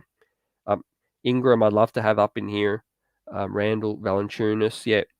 D-Rose, I think he's still too old to bank on that. We need a better scenario at the point guard spot. And Shah says, yeah, RJ is an all-star, but not super as well. That's key. That's key, right? He's not a superstar just yet, whereas Donovan Mitchell is a superstar. Yeah, there's levels to it. Absolutely. Knicks need a fix. Would you trade Randle for Siakam? Man, that's enticing. Spicy P. I haven't watched much of Toronto this year. He had a down season last season. He's played much better. Pascal Siakam for Randle. I'm not sure if Toronto would be on that train, but I'd definitely listen. I'd listen to that for sure. Yeah, and Manchild, salute. Yep, the chat is, of course, it's still going, man. We're here heavy. We're here to talk about it, and we got a day off. We got a day off today with no game. We got the Brooklyn Nets coming up, so let the media hype, let the stories build and continue, right? I feel like with this Knicks situation, man, we could seriously hear some breaking news any day, right? In terms of, some beat writer or Woj bomb dropping a bombshell on us, right? There's obviously, like I said, so many question marks coming up. Mitchell Robinson's free agency, right? Mitchell Robinson's free agency is a big key situation right now. I'm obviously talking to some more guests to come on next week and the coming weeks as well. I got one guest, that's closely tied has some ties to Mitchell Robinson as well. So that's going to be hopefully something that can come through, and I can bring that to fruition in the next few weeks. We can talk about Mitch's impending free agency and all that. But yeah, Will says, yes, sir. Siakam has chip experience, and Randle is just chippy. Oh, man. Can you guys tell me what Siakam's age as well? How old is Spicy P? Because like I said, one thing I don't want to do is to sell Randle cheap. Right, Randle is 27, 28 years old. That's a good age for a team. Good age for a contender, good age for a team in between. Like Julius Randle, if he can get his stock back up for the rest of this season, man, there could be a solid trade had. There could be a solid trade had for that. Because yeah, at the end of the day, as much as I'd love to see us go in another direction, I know Julius's strengths well. I know his weaknesses, but I'd love to see him get his trade value up, and that way more options become available. Right, as an organization, you just want more options right now. And let's see, he could be in a huge, blockbuster deal. Could Julius as well if his value is high enough, and his contract is cheap enough as well. B. Willis, there's no quick fix. Look at the Lakers and the Nets and the 76ers, and they might not win the chip. Man, you hit with that one. That's what's got us into quicksand for so long, man. Trying to do the quick fix. Philly pulled off the trade for Harden. He stunk up the joint. The Lakers, they got their bubble chip, their Disney ring. But it's fallen flat on their A right now with all the vets they sign and aging LeBron. He's probably going to fly back to Cleveland soon. He asked Lakers to trade up everybody, right, for Anthony Davis. And my guy L, an educated fan, hit home with me when he said, would the Lakers have been better off keeping Ingram, Randle, Ball, D'Lo, Russell, as opposed to giving them all away for an AD chip? Now, I know AD got them a chip, but where's that organization headed right now, man? They got one chip and then they're going to fall flat, right? If they had Randle, Russell, D'Lo, Lonzo Ball now, I mean, they'd have a bright future as well. And like Manchol says, Siakam can be inconsistent. B. Willis, we can clear up 50 mil. Holy moly. We certainly can if we move some deals. And also don't forget, ladies and gents, the salary cap is going all the way up. Joakim Noah, get that man out of here. $6 million is going to come off the books, and the salary cap going up as well. Alec Burks' deal's tradable, I think. Nerlens Noel is probably tradable if we give an asset. Maybe we need to keep Evan Fournier's money for another year. I don't know if there's a good enough free agency to want to clear up all the cap this season. Maybe we just need to wait a little bit to see what happens. And Juan says Knicks need to create an identity because they don't have one right now. Straight facts, right? And that sits at the feet of the front office, man. We had an identity last season, defense, so we went away from that, right? We went away from the analytics dudes or whoever was to push for that. They're going to eat crow, man. They have to eat crow right now because the New York Knicks could hang their hat on defense last season. Right now, everyone was bought in. Even Julius was bought in because he had his bros. He had Reggie, he had Elf. Theo Pinson was another one. Nice story. Salute Steph Bondy. I think Steph Bondy put out the story about Theo Pinson, and he's saying, what about me? Theo Pinson wanted to come back. Instead, they went Wayne Selden. They went Wayne Selden route. It's interesting, man. Out of all the puzzling things, the Theo Pinson thing, just to give him a veteran minimum, why not bring him back instead of Wayne Selden? Like, I just don't get that. If what he's saying is true, if Theo Pinson wanted to come back and the New York Knicks didn't, to me, that's puzzling. But of course, he could just be making some stuff up right now to look better. But we don't know. Marvin, did we really think that we would make the play-in, guys? And if so, how far are we going to go? This whole year has been a roller coaster. It absolutely has. And like I said, the worst thing for me would be getting close to the 10th or making the 10th and for nothing, right? Missing out on the best possible draft pick available just to have a play-in experience. To me, like Masai Ujiri says, if you're not close or in contention to win a chip, you need to look the other way in terms of just develop all the young players you have and live with the wins and losses. Manchol, we're in the right direction, but all we need to do is rid of the expiring deals and trade deadline next Feb. Well, yeah, a lot of maneuvering we can do, Manchol. We have options. We have some draft assets, and the 2023 draft is going to be insane. To me, the biggest question mark is the Tom Thibodeau thing, Julius, and the front office. And P nice salute up in here. Let's get it. Let's get it. Chat up in here strong. Jar think tank. We're talking about it. We have about 15 games left, man. It's surreal. This season, it feels like it just started, a week ago. And here we are with 15 games to go, flirting with the play-in, talking about the upcoming draft, the upcoming summer. This news cycle, it never stops. And I've got a feeling some kind of Woj bomb or some big news is going to hit soon. Right, the closer we get to the end of this season, these beat writers are tuned in. They're fingers on the pulse. And we're going to hear some more ish come up soon. And Pascal is 27. Thanks for that. And this is his 6th NBA season. Yeah, he came up late, didn't he? From Africa, and he came up late, and he's still got some years left as well. Spicy P, he's got chip experience. He's won, and Gerson needs to teach Tibbs how to get women. Oh man. Yeah, Tibbs a basketball lifer, man. Dedicated to the sport. Marvin says, yeah, he's 27. Siakam as well. And Shah Gunner, Streets is buzzing. Your favorite podcast. Oh, man. I appreciate the love, man. You guys are the best. I do this content just for as a fan and spend time with all of you guys and ladies and everyone out here. This thing's worldwide. And, it's the... what gets me through, what's getting me through the season is sharing this and, having fun, getting guests on, talking to you guys and keeping things going. Yeah. And Knicks need a fix. If we can't get stars, then we're going to have to make it realistic. Yep. And that's what has set in with a lot of fans, man.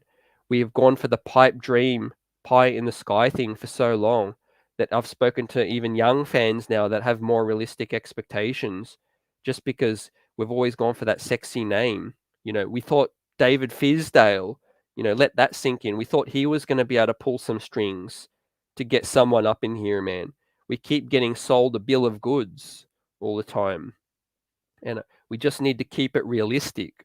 Like Knicks buzz, we shout you out. We keep a 100, healthy Knicks talk. We could all have our wish lists and that like Santa, when it comes to Christmas. But we got to keep this thing realistic, right? Do we have the currency right now? We need to build up our reputation as an organization, one by one. Last season, we built up a lot of credibility, but this season it's plummeted back down again. And Will says, watch Tibbs become the next Hugh Hef after retirement. And Knicks need a fix. Brunson, Grimes, RJ, Randle, and Mitch next season. Yeah, like I said, the Brunson thing is the realistic thing in terms of where there's smoke, there's fire. And the Dallas Mavericks could be capped out with that situation. Quentin Grimes is here to stay, I feel like. Unless there's a big blockbuster deal, there will be teams ask for Brunson. Ask for Grimes, sorry. There will be teams ask for Grimes, no doubt, fam. No doubt. And I think, yeah, with that situation, the Knicks, Leon's gone for family ties in the past with Tom Thibodeau. And I think, to save his ass, he might go there again.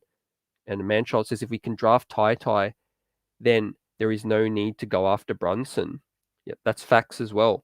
However, if Tom Thibodeau's here, Manchild, do you think that he'd be okay with playing Ty still, as the starting guard? Or do you think we still need to address that with a more experienced guard, and player.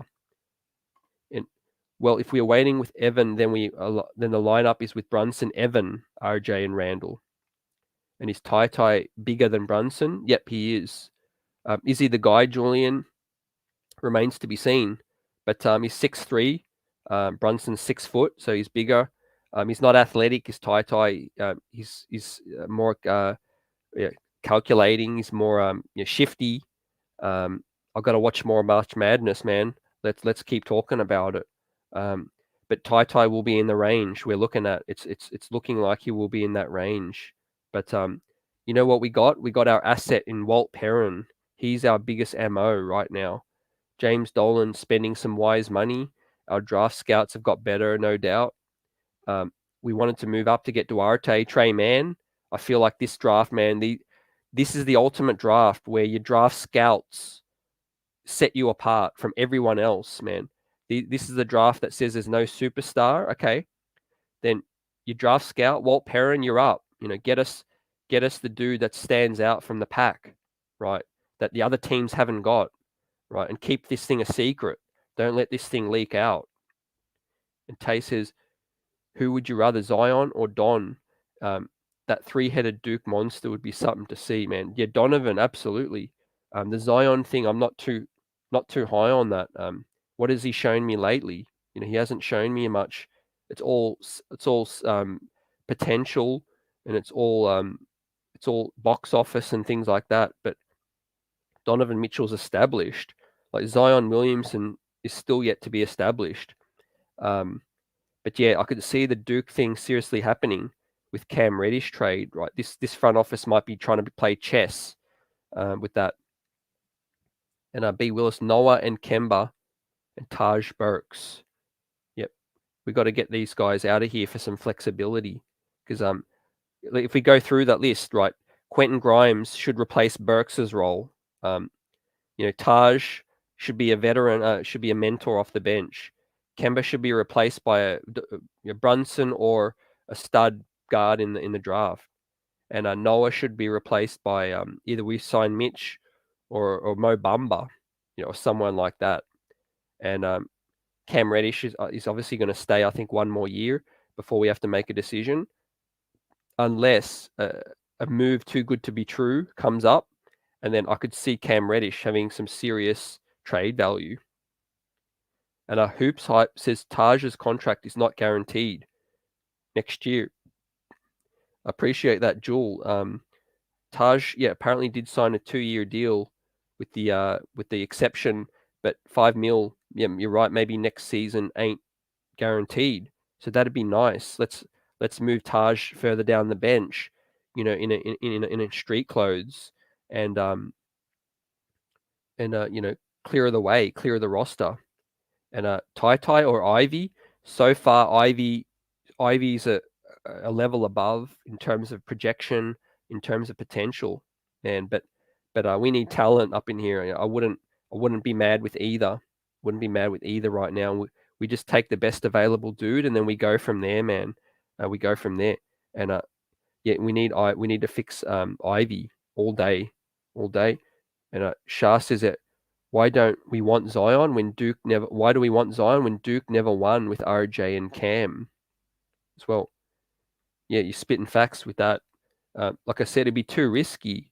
I know that Hoops Hype trade today, or the Hoops Collective, trade with ESPN, with Windhorst and Bontemps, went through the scenario. They said, what would it take? What would New Orleans want?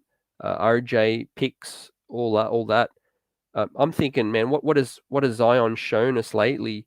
It'd be a move based on potential, and the Knicks have done that way too many times, and it's backfired. Right?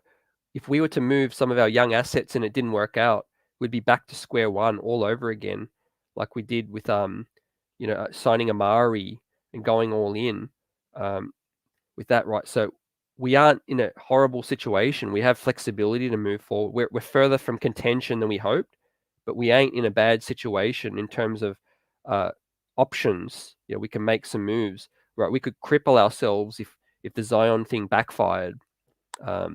Now, of course, Zion does offer, on the other side, he offers upside. He offers box office. He offers opportunity that it could pay off.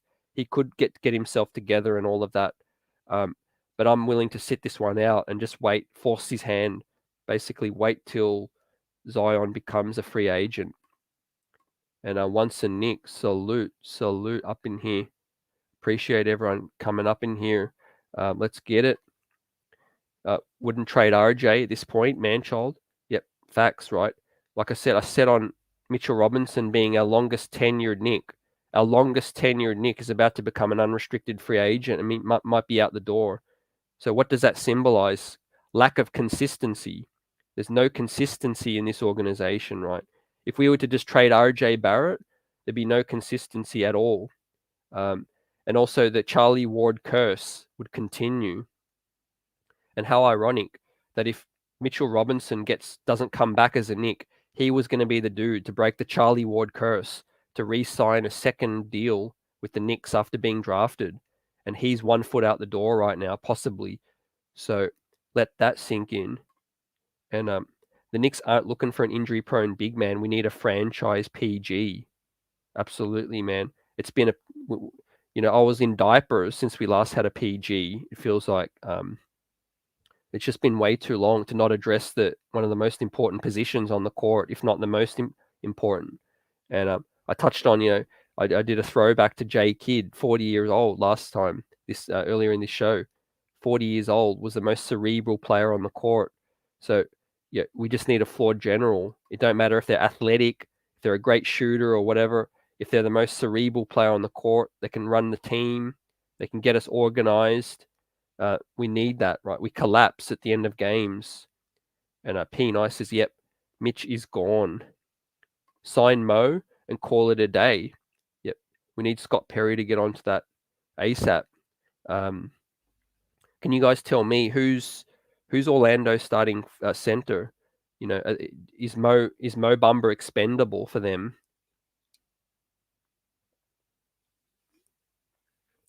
Because that's going to increase the chances that we can make that happen.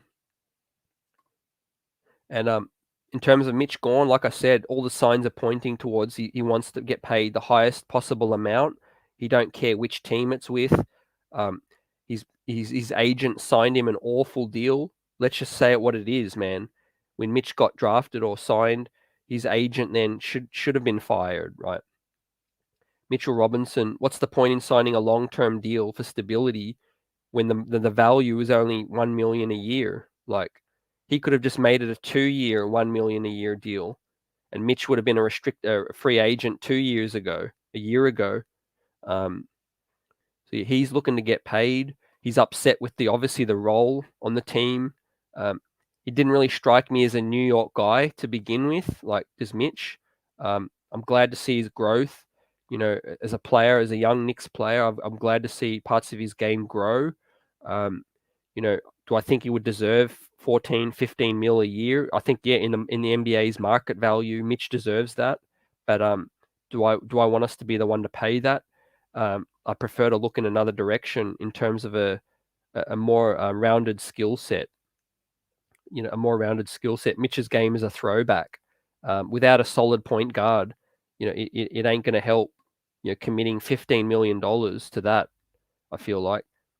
And salute to everyone. I like what you're doing for us Knicks fans. Keep up the great work. Salute. Appreciate the love. Let's get it. B. Willis, no more short point guard, please, as well. Facts. 6 foot and over. Has to be over that. 6'2", 6'3". I like what the other teams are doing, like I said, with Giddey, with LaMelo Ball, with these 6'8" point guards, right? And there's more coming, right? There's some more big point guards coming. And I do give him a chance, get him loose once a Knick. Yeah. And it's going to be the Pelicans or the Hornets for Mitch. P. Nice. Yep. Yeah, I can see that, man. Go back home with his daughter and his fam, or get up and down with LaMelo, Miles Bridges. I mean, that'd be crazy up in there, right? Charlotte. But hey, if they want to commit that money, good on Michael Jordan. They're paying Gordon Hayward all that dough. Good luck to them. Nick says realistic big men are Bamba, Christian Wood, and Kelly Olynyk, and I'll throw in JV Jonas Valanciunas as well. Jonas Valanciunas could be another dude can stretch the floor. Once a Nick says Mitch is worth 12 to 13. Anything more is overpaying. So yep, I can get behind that. Facts. And like I said, he's a demon on the glass. Shot block, he's improved with the foul prone, fouling, but he hasn't improved with free throw shooting. He hasn't improved with other, shooting in general, other offensive game as well. So, do you really want to commit any more than that? And yeah, my heart says Zion, Tay, but my head says Donovan. And Joseph, salute. Besides Mitch, tonight we look small and vertically challenged. RJ and Randle getting blocked. Trade the vets for any young player over 6, 8, and 10. Our D is way better when we have switchability. So, yeah, you raised a great point about the switchability, which allowed our defense to be elite last season, Joseph. Our defense was elite, and all the maddening, comments around Elfrid Payton getting such a long leash last season. The main reason of that because is what Tom Thibodeau liked, which is his 6'4" size, his switchability on D as well. That's why I like Cam Reddish at the 3 and RJ at the 2 so much, because they can switch a lot as well. And if you had a Deuce McBride at the point guard spot, that's like a great switchability. Jericho Sims at the 5. Jericho can switch for days. I'm excited for Jericho Sims and his prospect, right? I can't quite remember what contract he's on. Can you guys tell me how long Jericho Sims' contract is? He was drafted, so I'm guessing we gave him a 2-year deal, maybe with a team option, hopefully a team option in the 3rd year. But Jericho Sims has potential. He's a bit raw still, but he can switch, he can block, he can get up. And Shah says March 20, Donovan come to the Garden and he's having a career year, 26 points and 10 assists. So yeah, he's going to want to show out, man. The family, the whole fam's going to be in the crowd, right, for Donovan. His dad works for the Mets.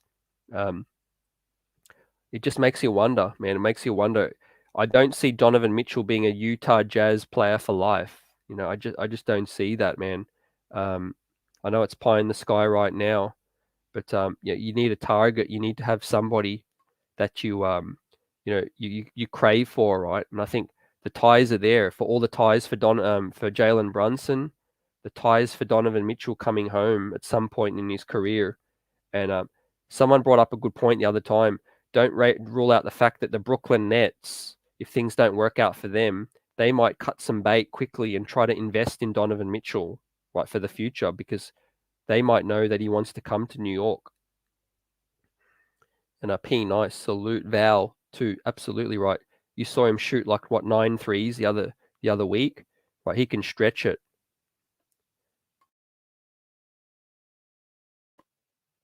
Tay says I'm confused with Tibbs playing Deuce at the 2.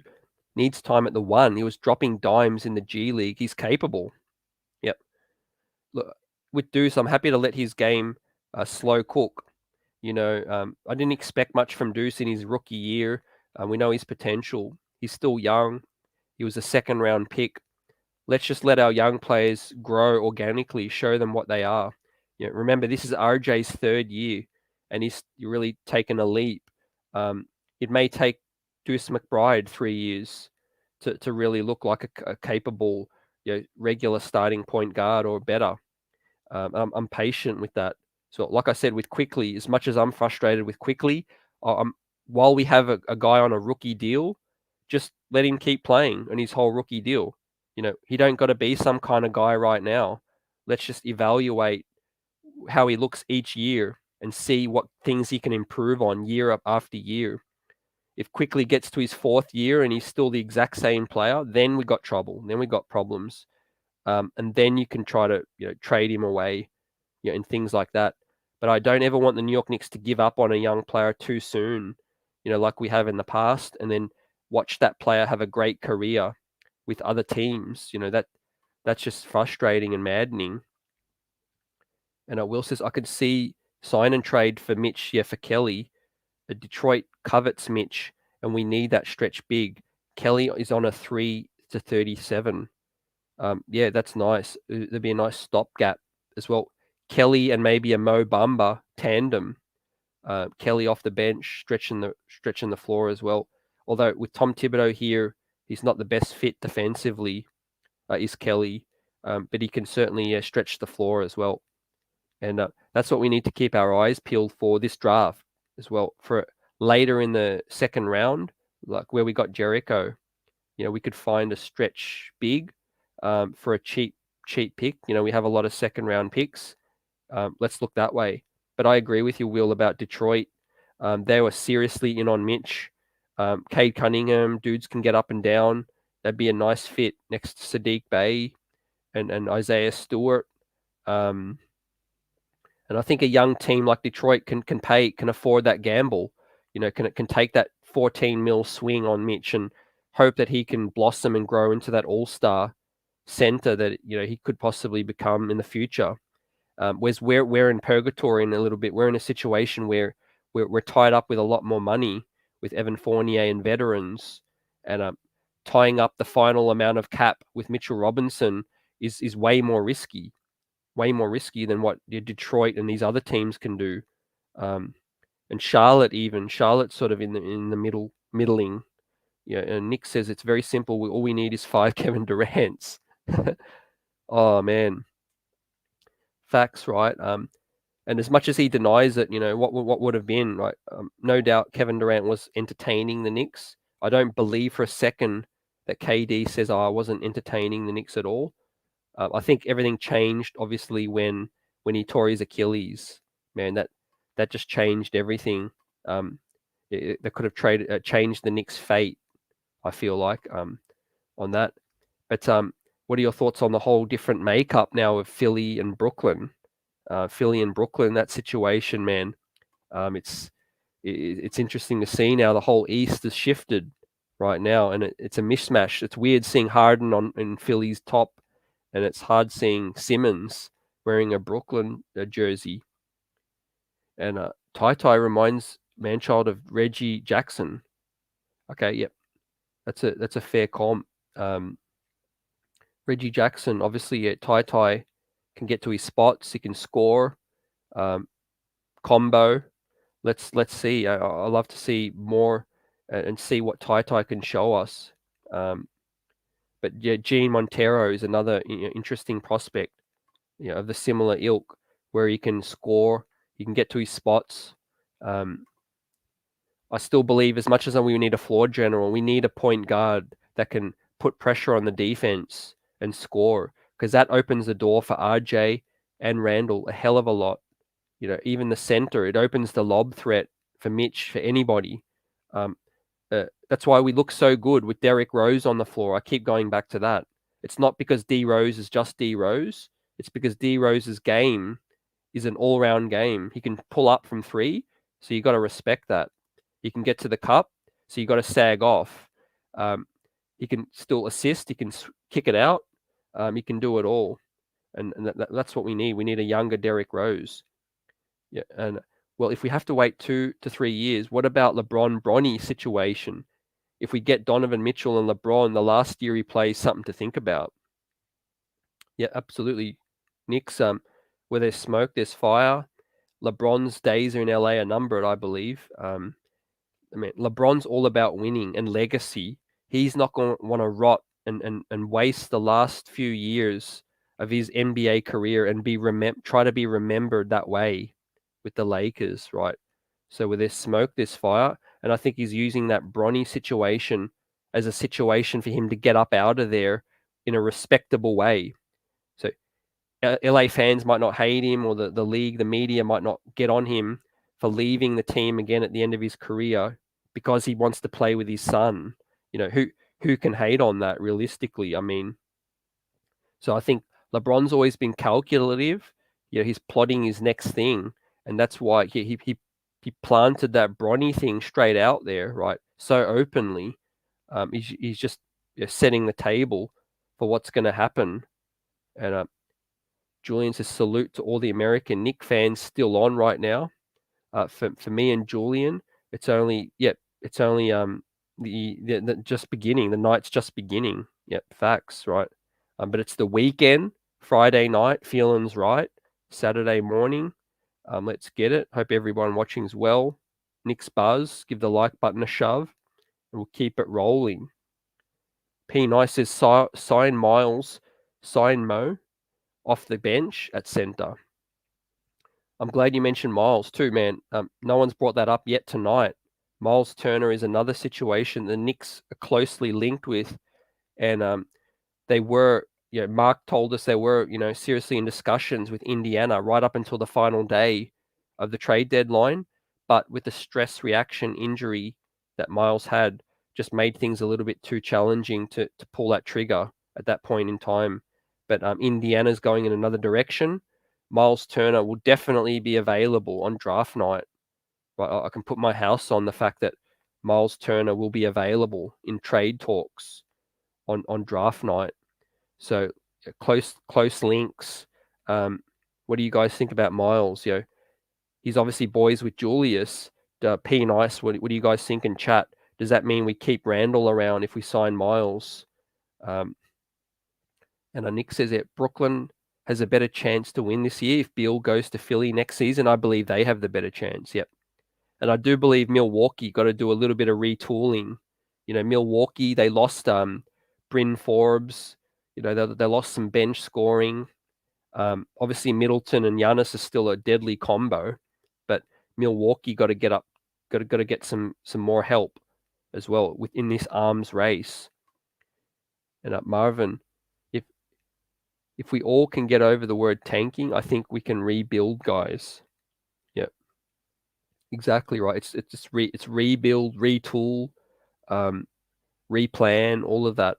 It's just about having a plan. I feel like tanking is just the consequence of what has to happen in order to be able to get better, basically. And Spider and Zion will be here this summer. Wow, that's huge up in here, P Nice. Which dudes we got to have to part with, man? Julius and a heap of picks. Would you move RJ to get those guys in here? And Miles just isn't the guy for Knicks. Yeah, I'm indifferent as well. I'm mixed on Miles Turner as well. He doesn't quite have the toughness. The toughness. Can he stay healthy? The stress reaction on the foot. I like his game. He can stretch the floor. He can block shots with the best of them. But again, we need consistency with this club, right? To pour good money. The Nerlens thing just brings back more nightmares. And Joseph, it's crazy to realize that a rookie Sims has bigger offensive game than Mitch currently has, and I really can't get behind paying Mitch the max money. You see Sims G League buckets. Sims has potential to expand. Yep. Yeah, absolutely, Joseph. And I talked about the salary, and in terms of the NBA, your value, I feel like Mitch is deserving of that. It's not a huge deal. It's just where we're at as a team. We've committed so much money in other directions to be able to pay Mitch that money again may limit us, and what we can do if his game doesn't expand, and if we can't move on from some of these deals. Is Mitchell Robinson the biggest difference maker available? At the center spot, and we're up in here strong. Let's get it, ladies and gents. This is the chat show. We shout you out. Keep it 100. Healthy Knicks talk. And Julius and Burks, we've got to get out of here from Will. And a great move by the front office. Miles is Julius Randle's guy, absolutely, man. He is. Julius, we talked about it earlier, guys, but Julius is increasing his trade value. He's also increasing the likeliness that he may stay. He may end up staying this season, which is the way that he's playing. So yeah, let's see with that, man. Who knows? Orlando has a lot of bigs. Yep, they do, man. Facts. Orlando has a lot of bigs. A lot of point guards. Too. A lot of point guards. Suggs, Cole Anthony, RJ Hampton, and Markelle Fultz.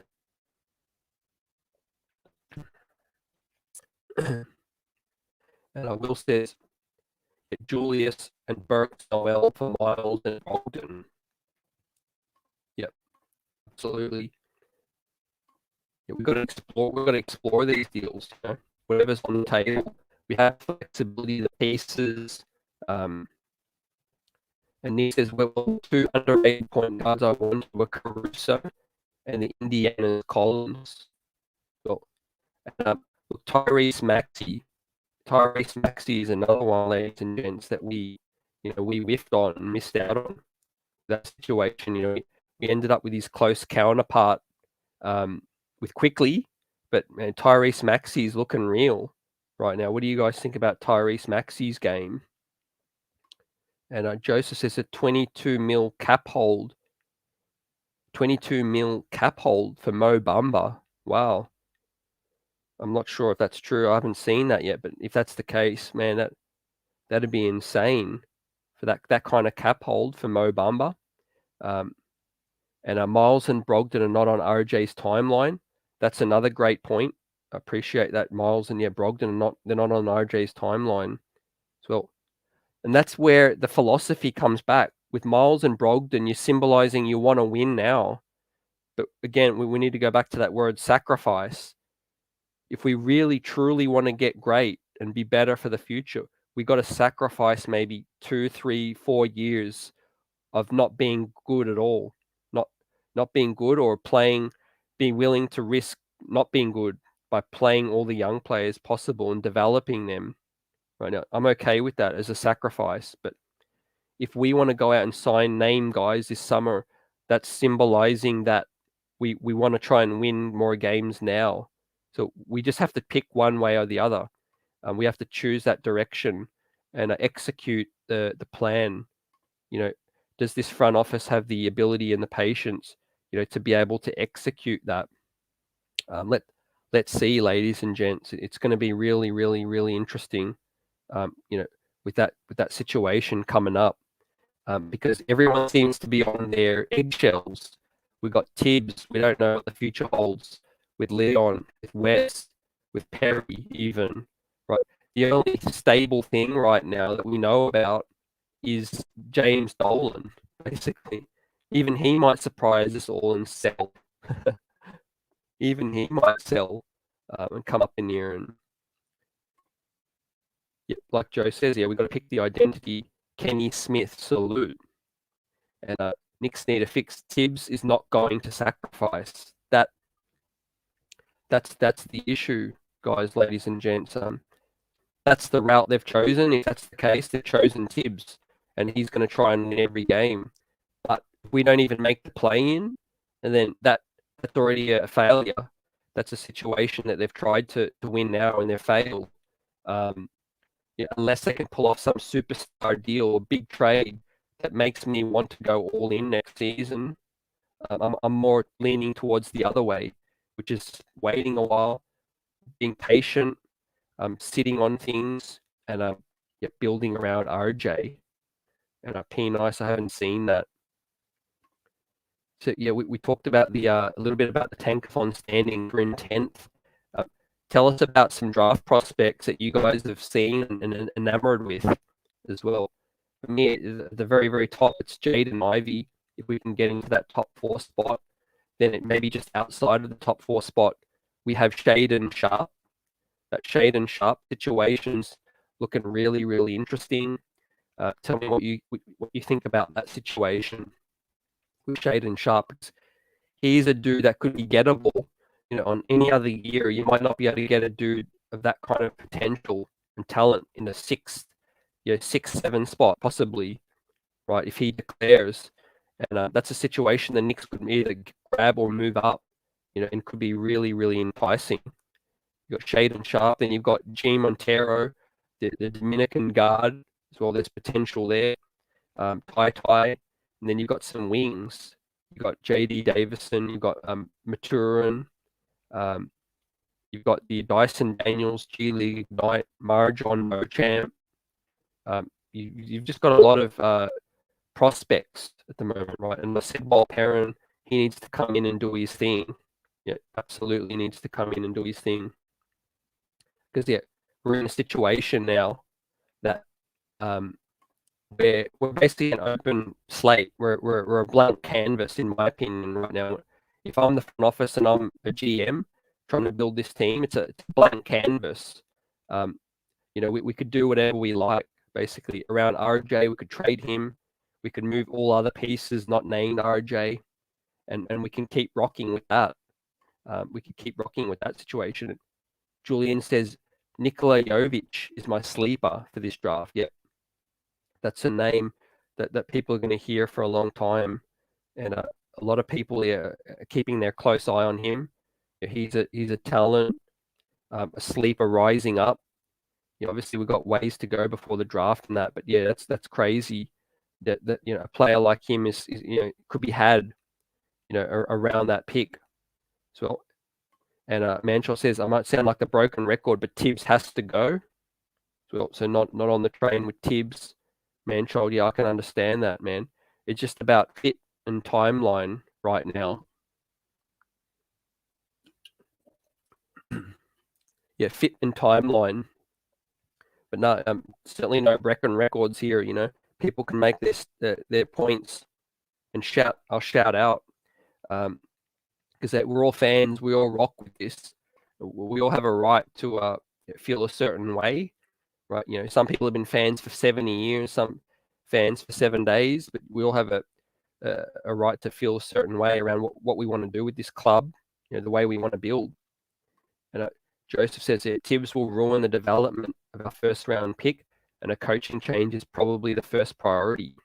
So, yeah, building for the future with that. And it's, like I said, the timeline with Tibbs, the fact that his philosophy, mostly, not just his age, his physical age gets spoken of a lot, but, older dudes can be brought in to rebuild and be patient, but his philosophy is more towards just wanting to just get this thing done and win ASAP. And if Tibbs goes, who is your replacement? I'm a Kenny Atkinson guy. For Julian, yep. Facts, me too. Kenny Atkinson, I'd love to see get another chance with us. I felt like he was the right dude to get at that time. Right, he did a lot of work with Brooklyn. He earned that opportunity, but we looked the other way. I would have been okay with Mike Miller as well, ladies and gents. I would have been okay with Mike Miller just for the fact that he can cement himself, he can build, and he can be patient. And also Johnny Bryant's another name. Give Johnny Jazz Bryant a chance. You got Donovan, you got potential, his connections around the league, but Johnny's learning still. I just don't see he as a fit with next to Tibbs either. We know he was brought in by William Wesley, and what's the future hold for Johnny Bryant? Who knows? Will Leon fire Tibbs? That's the main question, because they are connected at the hip with Julius as well. Knicks, exactly. That's the biggest question mark, in my opinion. Because if Tibbs got to go, is Leon able to pull that trigger? And with Julius here, or does Rosas or Wes or Dolan just need to pull out the the men in black and just erase the whole thing? Just erase the whole thing. Younger coach credited for the young Jazz development as well. Yep, got the points on the board. Yeah, and Canal, salute. Thinking Sims is on the level of Mitch is strange. Are you watching what he does with no plays called for him as well? And Manchild, I don't know what Tibbs sees in Burks. Shake my head.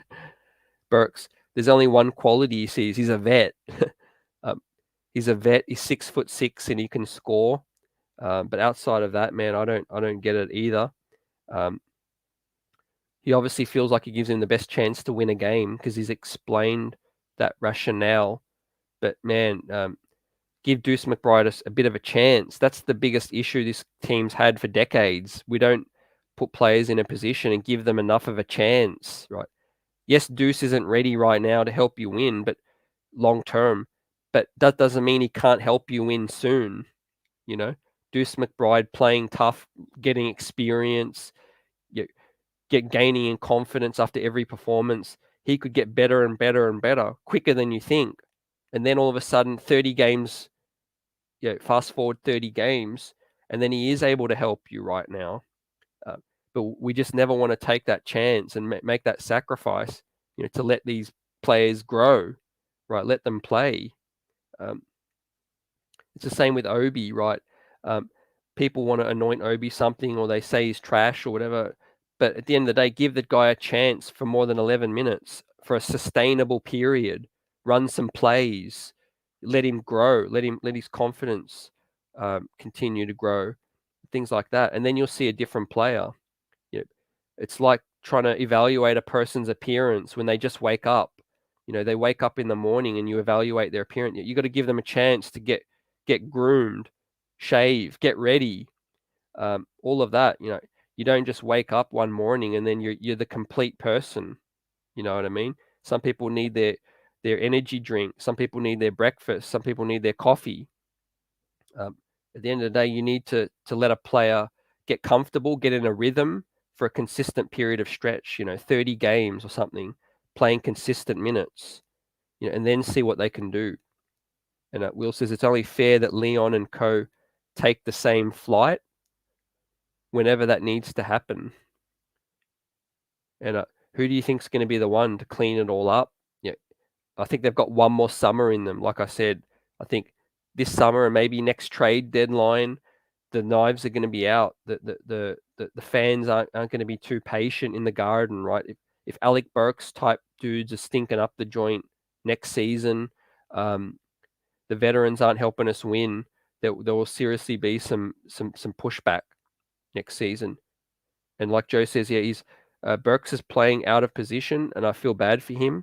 He's not a point, and his trade value dropped because of that, and thanks to Tibbs.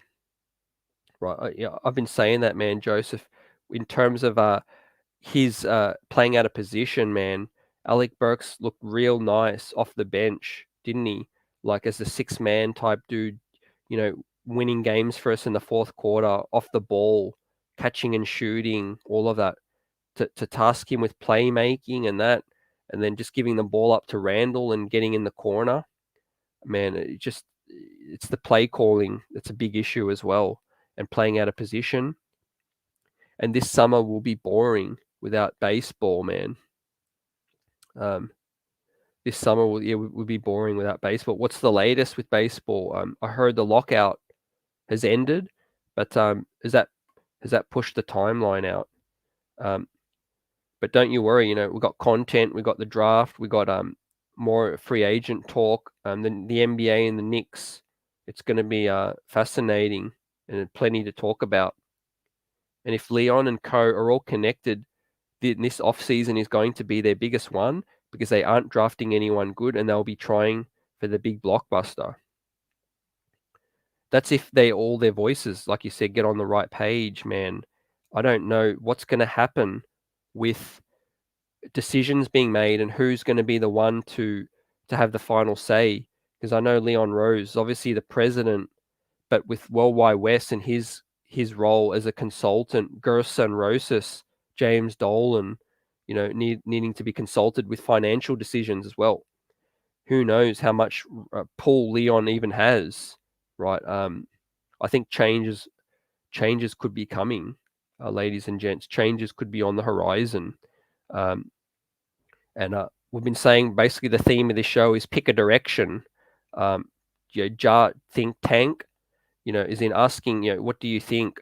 Basically, we're getting further out from making the play in. The situation isn't just tanking for this season, but what's the strategy moving forward for the futures beyond?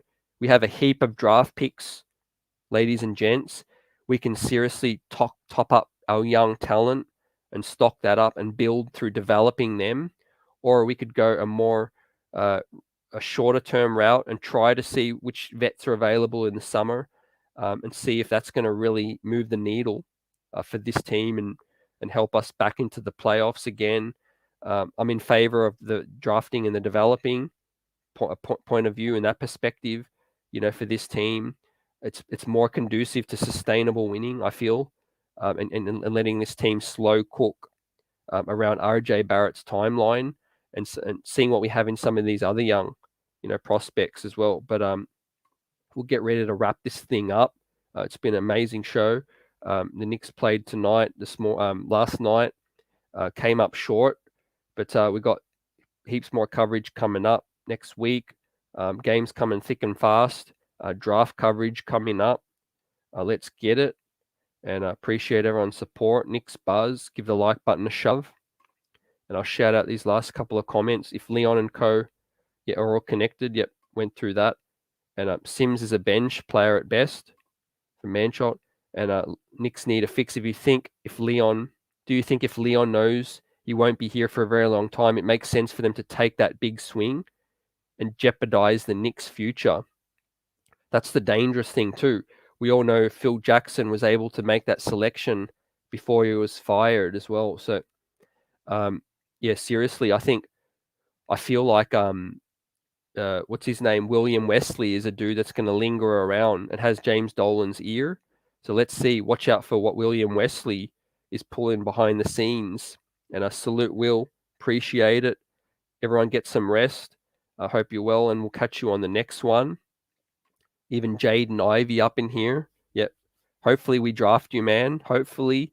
We need to get in the top 4 and some more tankathon stuff coming. And on that note, we salute to everyone watching. Let's get it. See you on the next one. Peace.